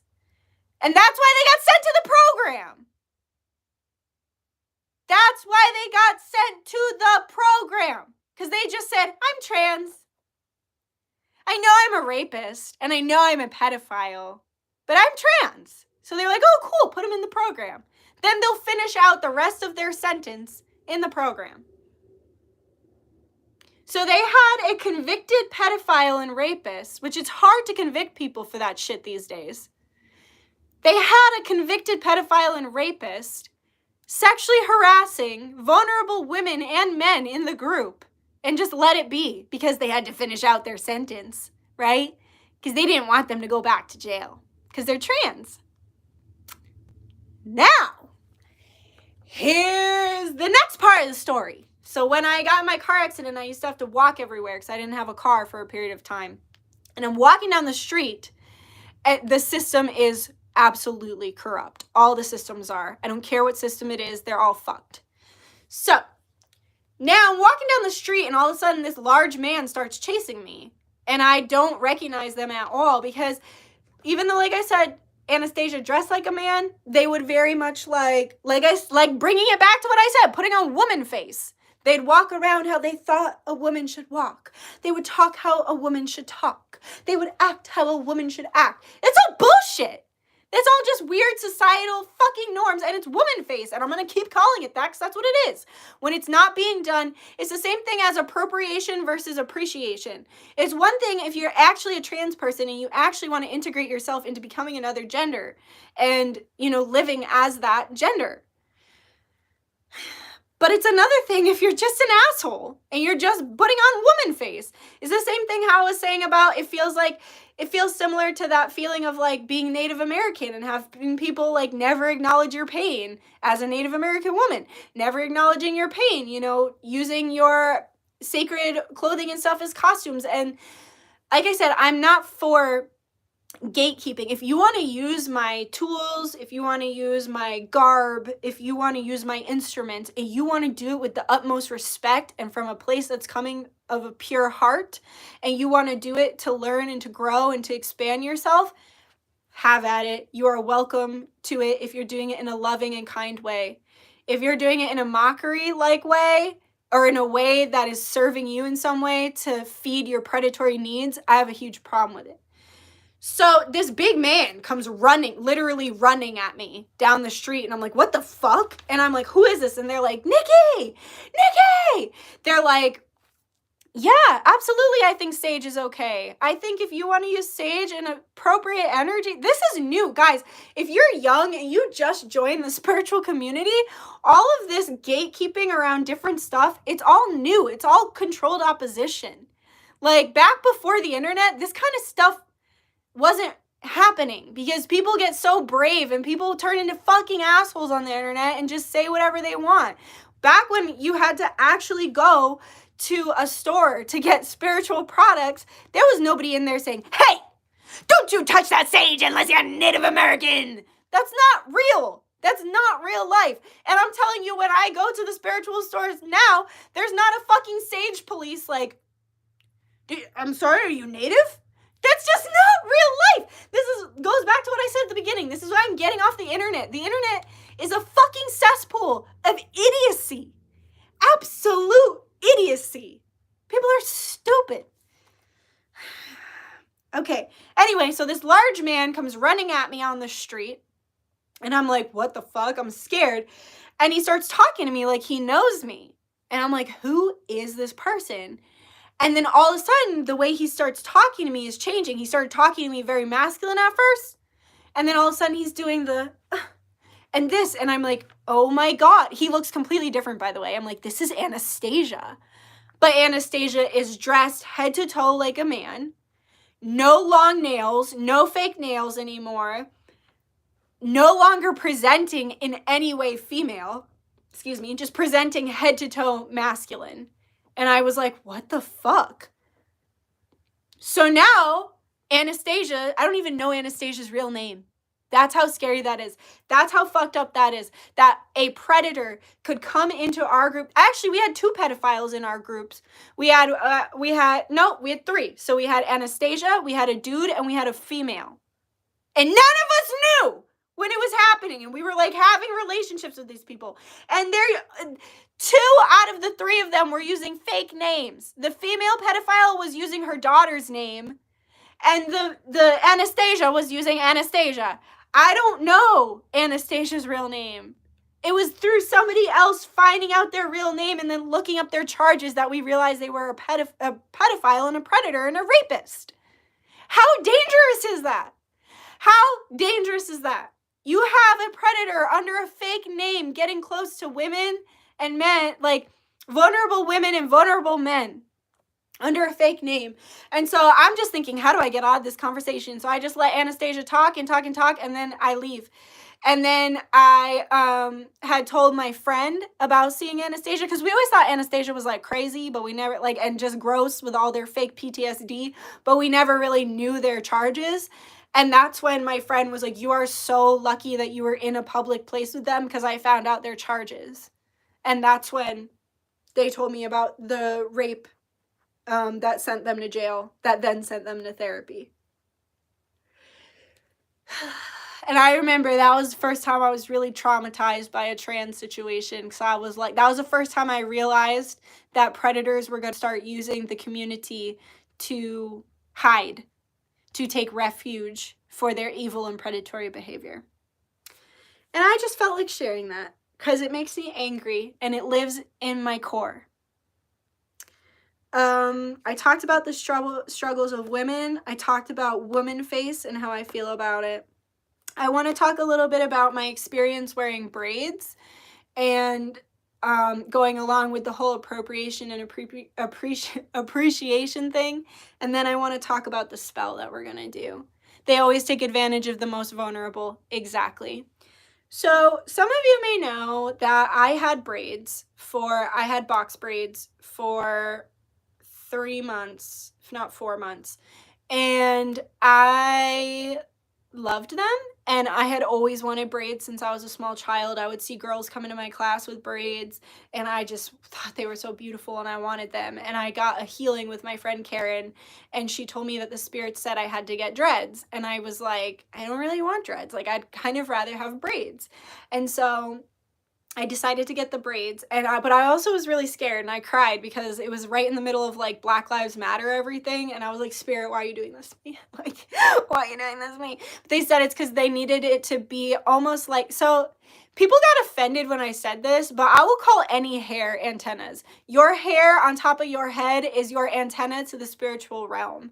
That's why when you hear people starting a new spiritual journey or monks, they will like shave their head because it's like they're trying to let go of everything that once was and step into something that's new. And so I look at all hair as your antennas to the spiritual realms. And Spirit said we have to tune up your antennas. And a lot of people were offended that I said that, but that's how I see it, and that's just what it is. And I did, make the argument a lot. I was like, small braids and stuff, yes, they are part of that, the Black community, but other cultures have utilized them as well. And I would also say, as a Native American woman, how would I look if I went around to every person on every platform and in real life and said, take those pigtail braids out of your hair? That's my culture. Take those pigtail braids out. I just wouldn't. And this brings me back to the whole internet versus real life thing. When I had the braids, I had countless numbers of hateful comments, most of which from not Black people, most of which from people who have never had braids and who have never had the personal experiences surrounding braids that make people feel so raw and vulnerable about seeing someone who doesn't have Black skin wear braids. And I have a better understanding of where people who have had I'll get into that, about the problems that braids have caused women of color and men of color in life. I'll get into that from my perspective. I don't know. I've never lived it. I'm a white woman, and I'm fine saying that. White-skinned woman, I should say, because you're not just white and you're not just Black, right? Like, you have a fucking culture. But anyway, so it was like a lot of comments, a lot of hate, a lot of yelling at me, get those off your head. And they would hate it because I'd say, my body, my choice. Because those are the same people that are like, want to tell you, get the V, or, whatever. They're just people who want to control you and tell you what to do. And so, anyway, I had so much hate online. And then in person, I swear to God, at least once a day for 3 months, I got a compliment from someone on my braids, just being kind, being open, being supportive. And I would say 90% of those people were people of color. And they were like, God, girl, you look amazing. Rock it. Like, where'd you get them done? I'd like to go get some done from her too. Like, it brought me together with people in real life, and it created division online. And that was like a really big turning point for me, because I was like, whoa, I guess people don't feel the way all these people online feel. I guess other people can have, nice thoughts about it. And I'm sure some people got upset, but they didn't come up to me and start a fight or say. I never had one person in public tell me that they had a problem with my braids or that they were upset by my braids. And you know what? If somebody did, I would be more than happy to have a conversation with them about why, as long as it was a civil and open, honest conversation and not something that was like hateful and mean. Now, this is where I want to get into the whole appropriation versus appreciation. So I knew that braids were going to be painful because I have friends who get them, but I didn't know just how painful it was going to be. I didn't know how much time it was going to take. It took 8 hours to put them in and 8 hours to take them out. I took them out myself over an entire day. And then I didn't know how it would affect my scalp. So when I first put the braids in, it like kind of cleaned me all out. Like any like blockages I had in my pores just kind of came out, which I thought was really cool. And then that's where I had the new growth from it. And then I did end up getting some like dry skin and stuff on my scalp. And so I had to like deal with that and kind of heal that. But my hair had never been more strong or more full or more healthy than in the months like leading up to having the braids. And so the woman that I had gotten the braids with, she was a Black woman, and I told her I had a lot of fear around this. And she said that she did braids for people of all skin types, like all skin colors. and she said, your skin color does not dictate the texture of your hair. And she said, like, you can see my hair will dread. My hair will naturally dread if I don't brush it. She's like, are you Spanish? And I'm like, no. And she's like, well, you really have Spanish hair. And I'm like, I think it's because I'm Italian. Like, I have thick Italian hair. And so she was just saying that people of all different skin colors get braids, and that she said she did an Asian girl's hair one time. Just, it was like a short, she couldn't keep them in very long because of the texture of her hair, but it was just something that she did that was like, that the woman wanted to do. And she said to me, if anybody judges you based on the color of your skin for anything, that's racist. And she was like, don't listen to those people. And now I want to say too, that I don't completely understand. I understand from my perspective why women of color get upset when they see a Caucasian woman with braids. And I think that it's because of the way that, you know, they were made fun of for braids, or maybe I know some women or men were sent home from school for having braids because it's not appropriate or it's distracting or whatever, which is just bullshit. It's fucked up, and I hope that that doesn't still happen, but for all I know, it could. I understand that it's a part of like taking your power back. I know there are roots in slavery as well. I don't want to really talk too much about things that I really don't know that much about, but from what people have told me, that's why they get upset, because there are roots that are connected to things that are really sore topics. And as a Native American woman, I can relate to having very sore topics just trampled all over by people who don't understand.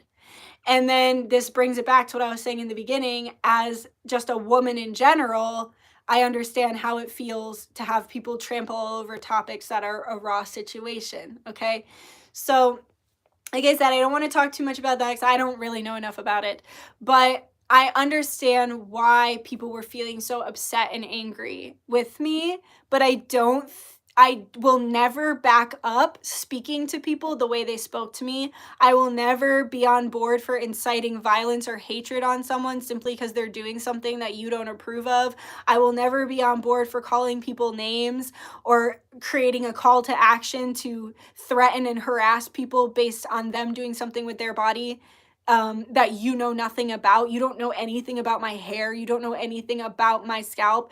Literally, like when I got my ass beat, bringing it back to the whole conversation about how that girl beat me so bad, she ripped out like half my head of hair.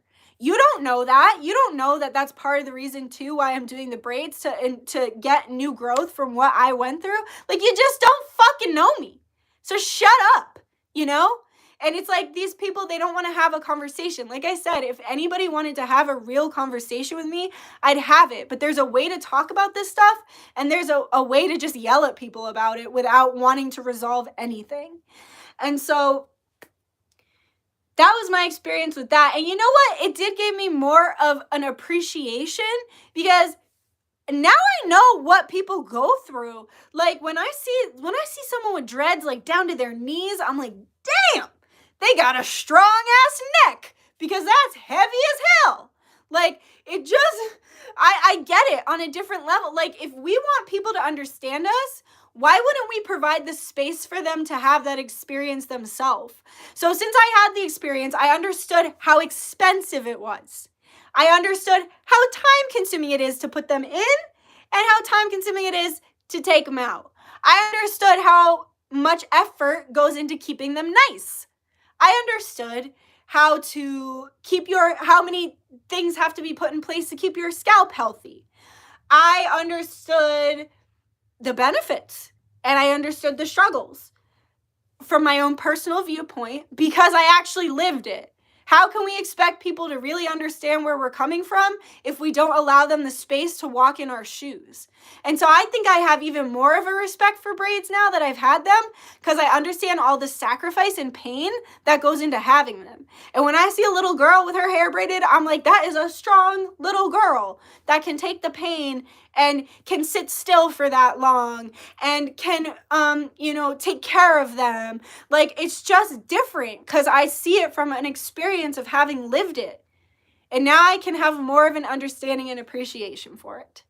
And so that's why I say there's a big difference between appreciation and appropriation.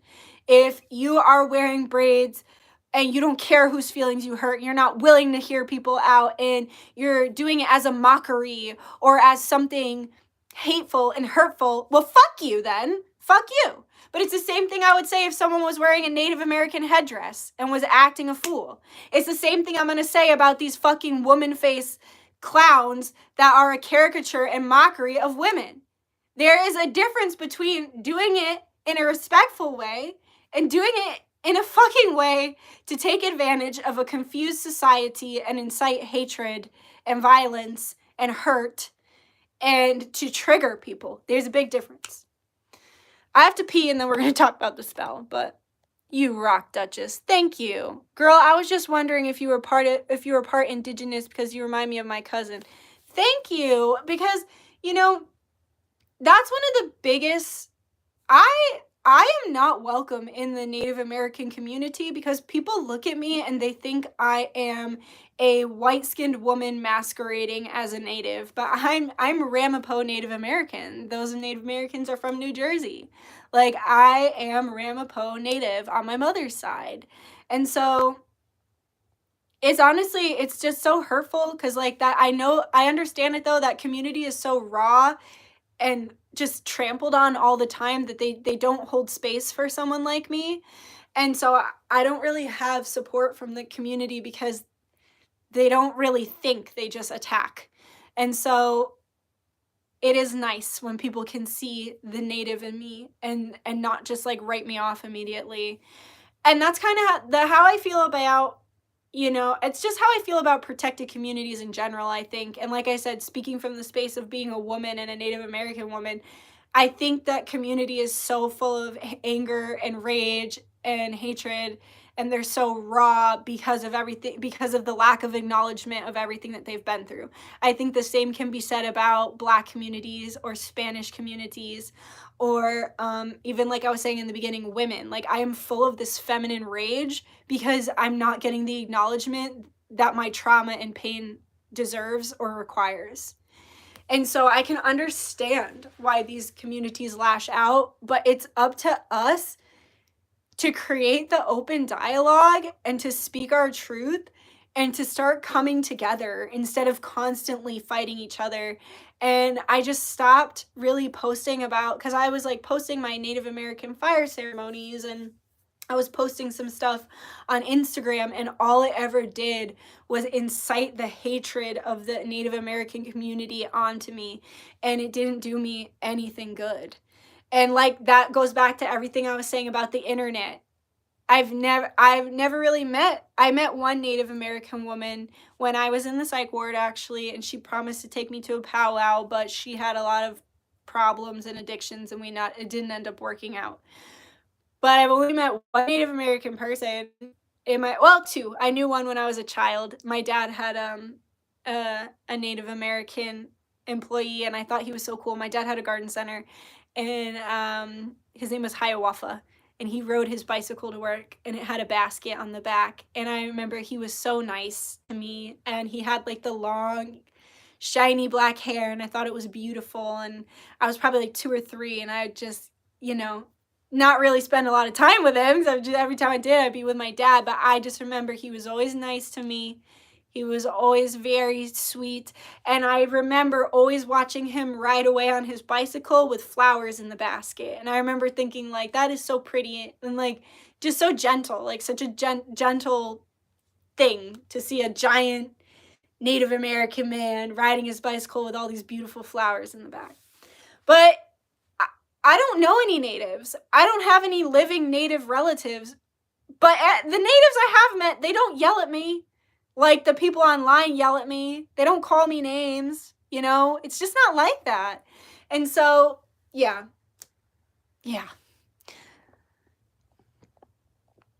As a white passing Navajo that literally grew up on the reservation, hearing you use your platform to speak on this makes me feel so seen.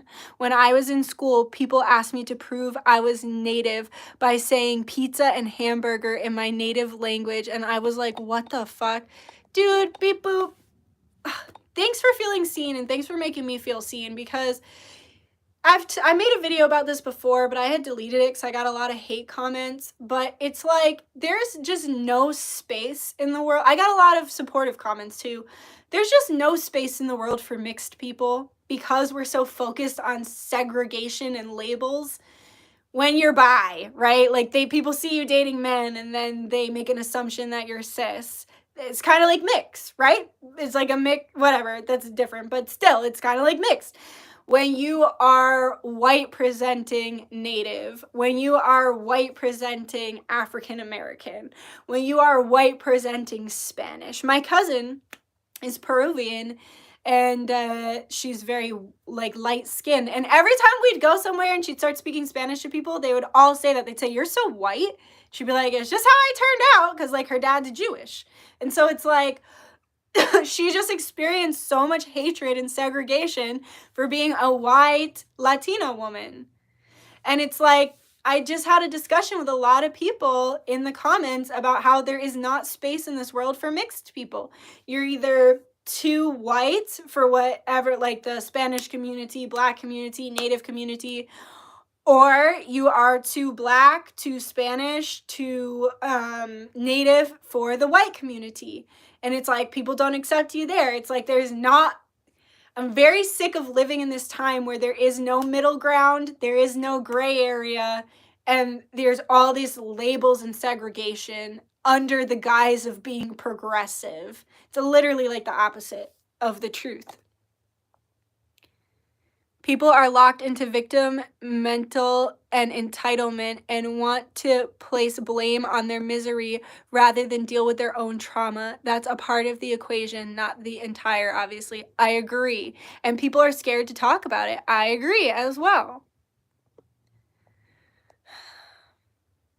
I am also Native, but I look white as fuck. I hear you. I got a comment from someone that was like, I have white hair, I have bright red hair and freckles, and I am indigenous, and I live in Brazil, and I am completely ostracized by my community because of my white skin, freckles, and red hair. That's so wrong. That's literally racism. Like, that's just so wrong. I served a Native girl plant medicine, and during ceremony, she was saying things like, "My people do this," knowing damn well I was Native. I know. That's the other thing. It's like, stop acting like it's like an exclusive club that you can only come in if you have a certain color skin. Again, racist. We're not saying that there shouldn't be things that should be, like, of course things should be secluded, of course things should be sacred, and of course things should be kept within the culture.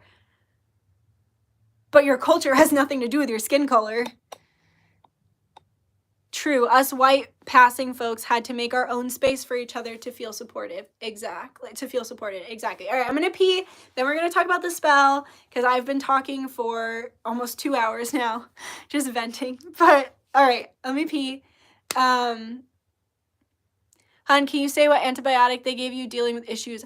I don't know what antibiotic they gave me because I can't have certain antibiotics. So I'm like allergic to mold. So I had one that was yellow and black. Excuse me. I don't know what I had that cleared my UTI, but it was 10 I took it for 10 days. Like, I took it for a while to clear the UTI. I saw your comment, but I didn't respond because I didn't know what antibiotic I was on.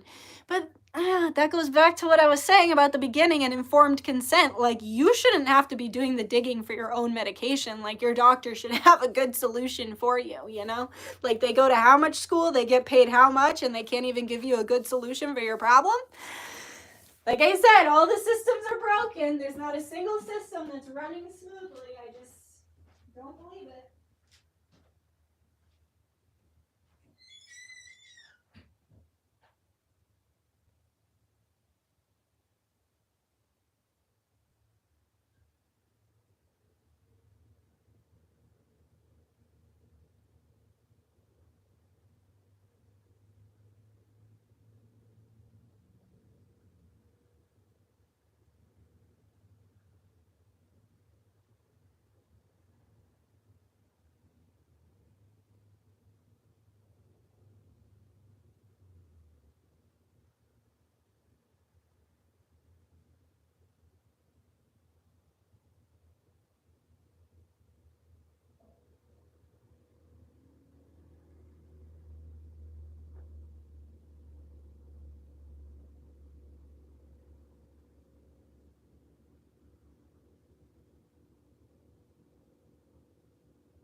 All right, everybody, let's talk about the spell. So I want an outlet to release all of the feminine rage that I have been feeling for everything I just spoke about in this video.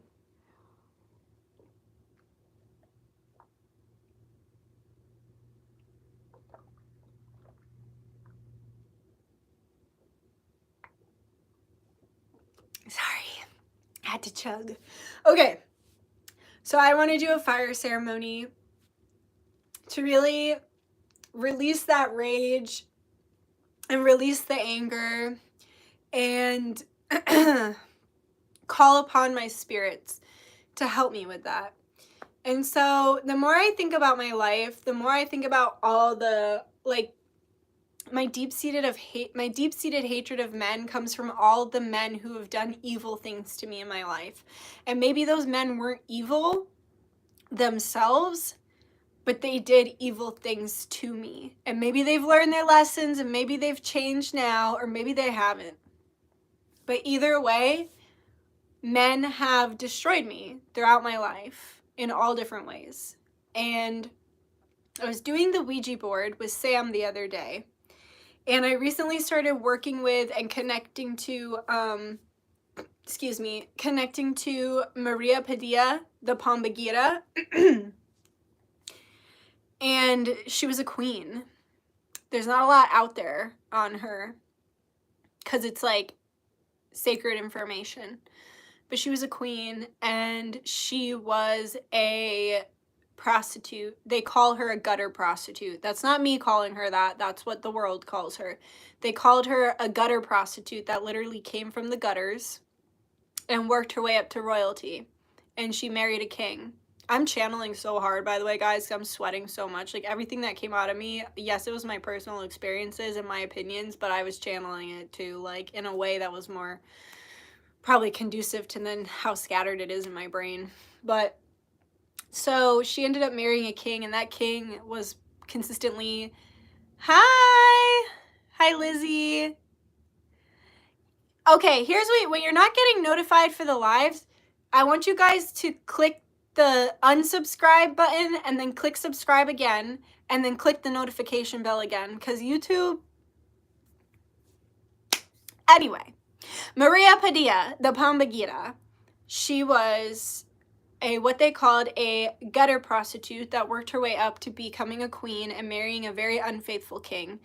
And we just talked to her, and we got a lot of good information from her, and we just had a really nice conversation with her.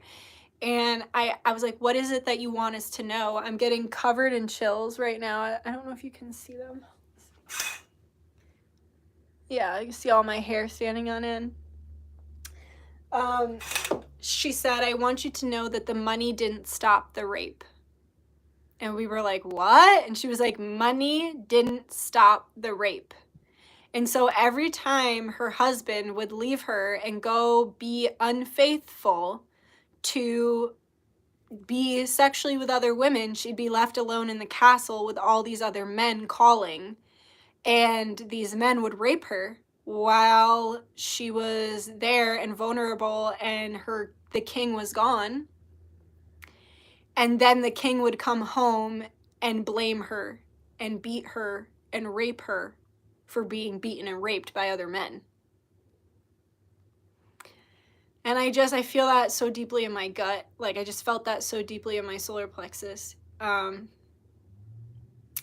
And I recently started working with her. I've connected with her at the crossroads a couple times, and I just feel her. Like, I feel her energy, and I feel for her. And I want to call upon her for the fire ceremony, because I am just, like I said, I want to channel this divine feminine rage, and so much of my divine feminine rage comes from rape. Rape. Just rape, and being disrespected and mistreated for being a woman. Nothing other than being a woman. And so I want to channel her for this fire ceremony. I'm also going to be calling upon Ochosi, Ogun, and Ilegua. Ilegua, in the form of Shu, is the Pombagira's consort and counterpart. Ogun has, oh, I'm covered in chills again. Ogun has always had my back. The first time I don't work with him too much. Like, he's just kind of there. Like, he never really asks for anything from me. But there was this one time I was at the gas station. It was like really late. It was probably like close to midnight. And there was this really sketchy looking dude, like really creepy, really sketchy. And it looked like he was sizing me up. It looked like he was thinking, okay, it's like midnight, nobody's around. What are the odds that I could kidnap this girl and get away with it? Like, genuinely, it looked like that. And I was giving him the dirtiest look ever. And all of a sudden, Ogun popped up next to me, like energetically on my right. And he had this huge, like, machete. And he was like, you shall not touch this child. And he, all of a sudden, his posture changed. Like, he was really, like, creepy and, like, tense. And all of a sudden, he was like, and he went and he walked around to the other side of his car. So, obviously, Ogun didn't appear physically, but his energy and presence was enough for that man to walk away. And so I want to call upon him, and I want to call upon Ochosi, who is another Orisha, Brazilian Orisha, just like the Pombagira is a Brazilian Orisha. And Ochosi is a master of justice. And then we want to call upon Ilegua because he is the Pombagira's consort and partner, and because he is the road opener. So he will open the way to send Ochosi and Ogun out to take care of this. I'm covered in chills right now. The spirits are here and they support this working for sure. Hair standing on end, that's crazy. And I want to do this for any woman or man, any man who's respectful of women and wants to connect with their divine feminine energy. I want to do this for any woman who's experiencing extreme divine feminine rage. I want to do this for any woman who has been raped, any woman who has been treated like less than for being a woman, any woman who just needs to release and heal the past predatory or rapist behavior that they've experienced in their life, and to really empower themselves as a woman and as a female. And I want it to be raw. Like, we're gonna go live. We're gonna do it tomorrow on Tuesday, the day of war.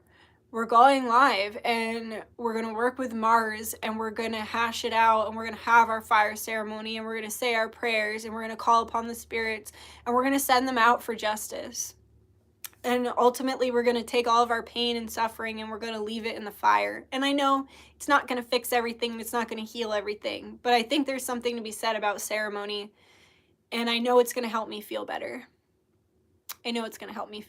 So I just wanted to extend it to everyone else too. And I'll put the information in the comment section after. And there's information in the description on this feels so right, especially right now. Hey Teresa. Yeah, I know, like we're like fucking balls deep in the dragon fast, and I like got this download that we have to do it. I feel so good, by the way. I don't know how everyone feels about the dragon fast, but I feel amazing right now. But anyway, so yeah, I want to do that, and the live will be public, so you can join even if you can't get a petition. But I'm going to have a jar black working candle that I'm going to put everybody's names on who give a donation of $22.23, and I will also put a petition in the fire with you, and I'll anoint it with my cord cutting oil, protection oil, evil eye oil. I'll probably do a bunch of different stuff, my potions that I make. And we'll have a whole fire ceremony to support this energy, and it'll be really good. And so if you want to petition and you want to be on the candle, you can give a donation of $22.23 to my Cash App, Venmo, or PayPal. And also, and when you leave your message at checkout, just leave your like full name and birthday, or like if there's like a specific person that you're like, I kind of want them to go after, leave it. Leave it. Or you can do every person that's ever hurt you, whatever. just leave the information you want me to, let me say it like that. Leave the information you want me to have at checkout. And then, oh, I'm also going to hand pour a skull candle that we're going to burn during the ceremony. And it's going to be black and red. And it's going to be an offering to work on our minds, because the trauma lives in our brain, right? So it's going to help us to work on our minds. It's also going to serve as an offering to the spirits that we're calling upon. So it'd be really cool, especially because I'm hand pouring it. Whenever I hand pour a candle, it's really powerful.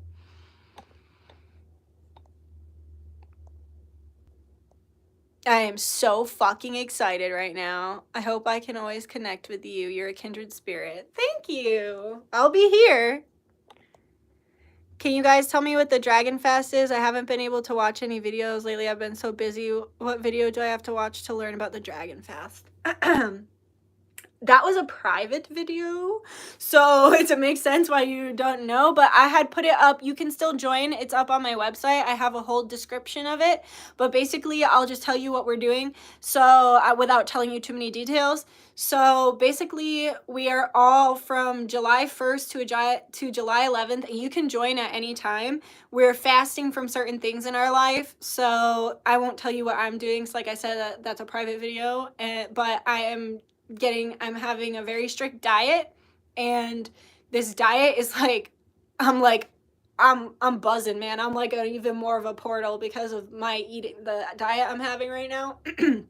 I'm like getting so many downloads. And so it's like, but we're fasting. And also I'm fasting, like I'm only going on Instagram like 3 times a day for pleasure, if not for work.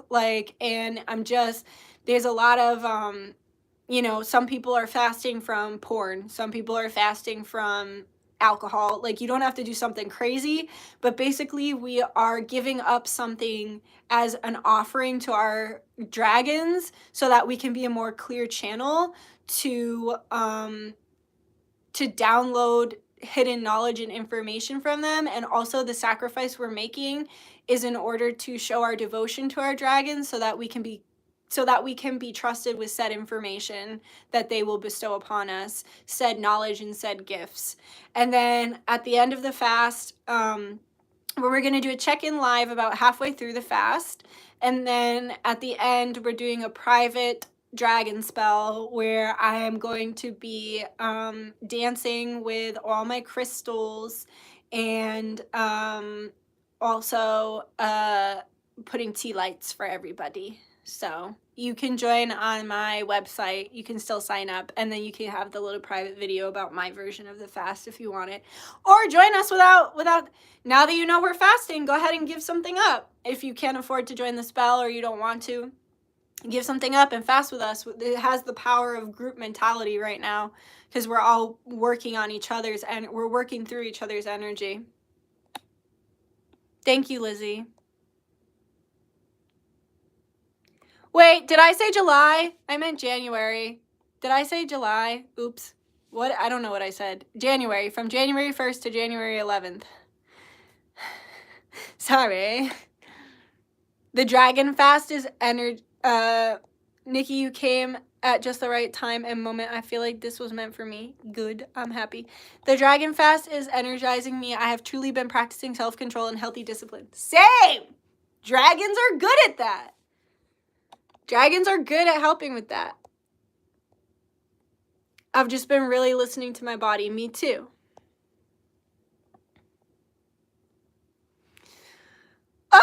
Okay, guys. Now that I've talked for like 2 hours, I'm ready to get off this live. If you want to join the fire ceremony, if you'd like a petition and you'd like to be on the candle, just leave your donation. I will put all the links in the comments, and they're in the description. And I'll also put a timestamp so people can just come to the description of the spell, because unless you want to do that, Lizzie, I don't know if you got my email. I sent you an email, so check it, because I know you're not getting any of my notifications. But if you want to put the links that are in the description, and like explanation in the links that are in the description down below, if you can do that. I don't know if you can copy and paste from my description, but if you can do that, that'd be great. And if you want to put a timestamp to where the description of the spell starts. Nikki, before you go, your drawing is at the post office. I hope you love her. Yay, thank you. I'm actually going to go to the post office right now. I'm like, I got to get over there before it gets dark because I have a package from you. I have a package from my beautiful client, Brianna. And then I'm also waiting for a return package that they will not let me send to Slovenia. Why? Why do you not want my products in Slovenia? I don't know. I think it's funny. Now I have them back, and they're world travelers. They traveled to Slovenia and back twice, so that's got to be some good information, good energy for me. Thank you for everything. Get some rest. You are right. I should. So sad I didn't come until the end, but love and light to you all, and power to the ladies. We need it right now. Hell yes. All right. I love you guys. I'll see you soon. Thanks for your support. Thanks for listening to my unpopular opinions, and thanks for letting me rant, and thanks for holding space for me. Okay, perfect. Thank you, Lizzie. Okay. Yeah. All right. I love you guys. I'll see you tomorrow for Tarot Tuesday. Tarot Tuesday. Woo! Tarot Tuesday. Love you guys. Bye-bye.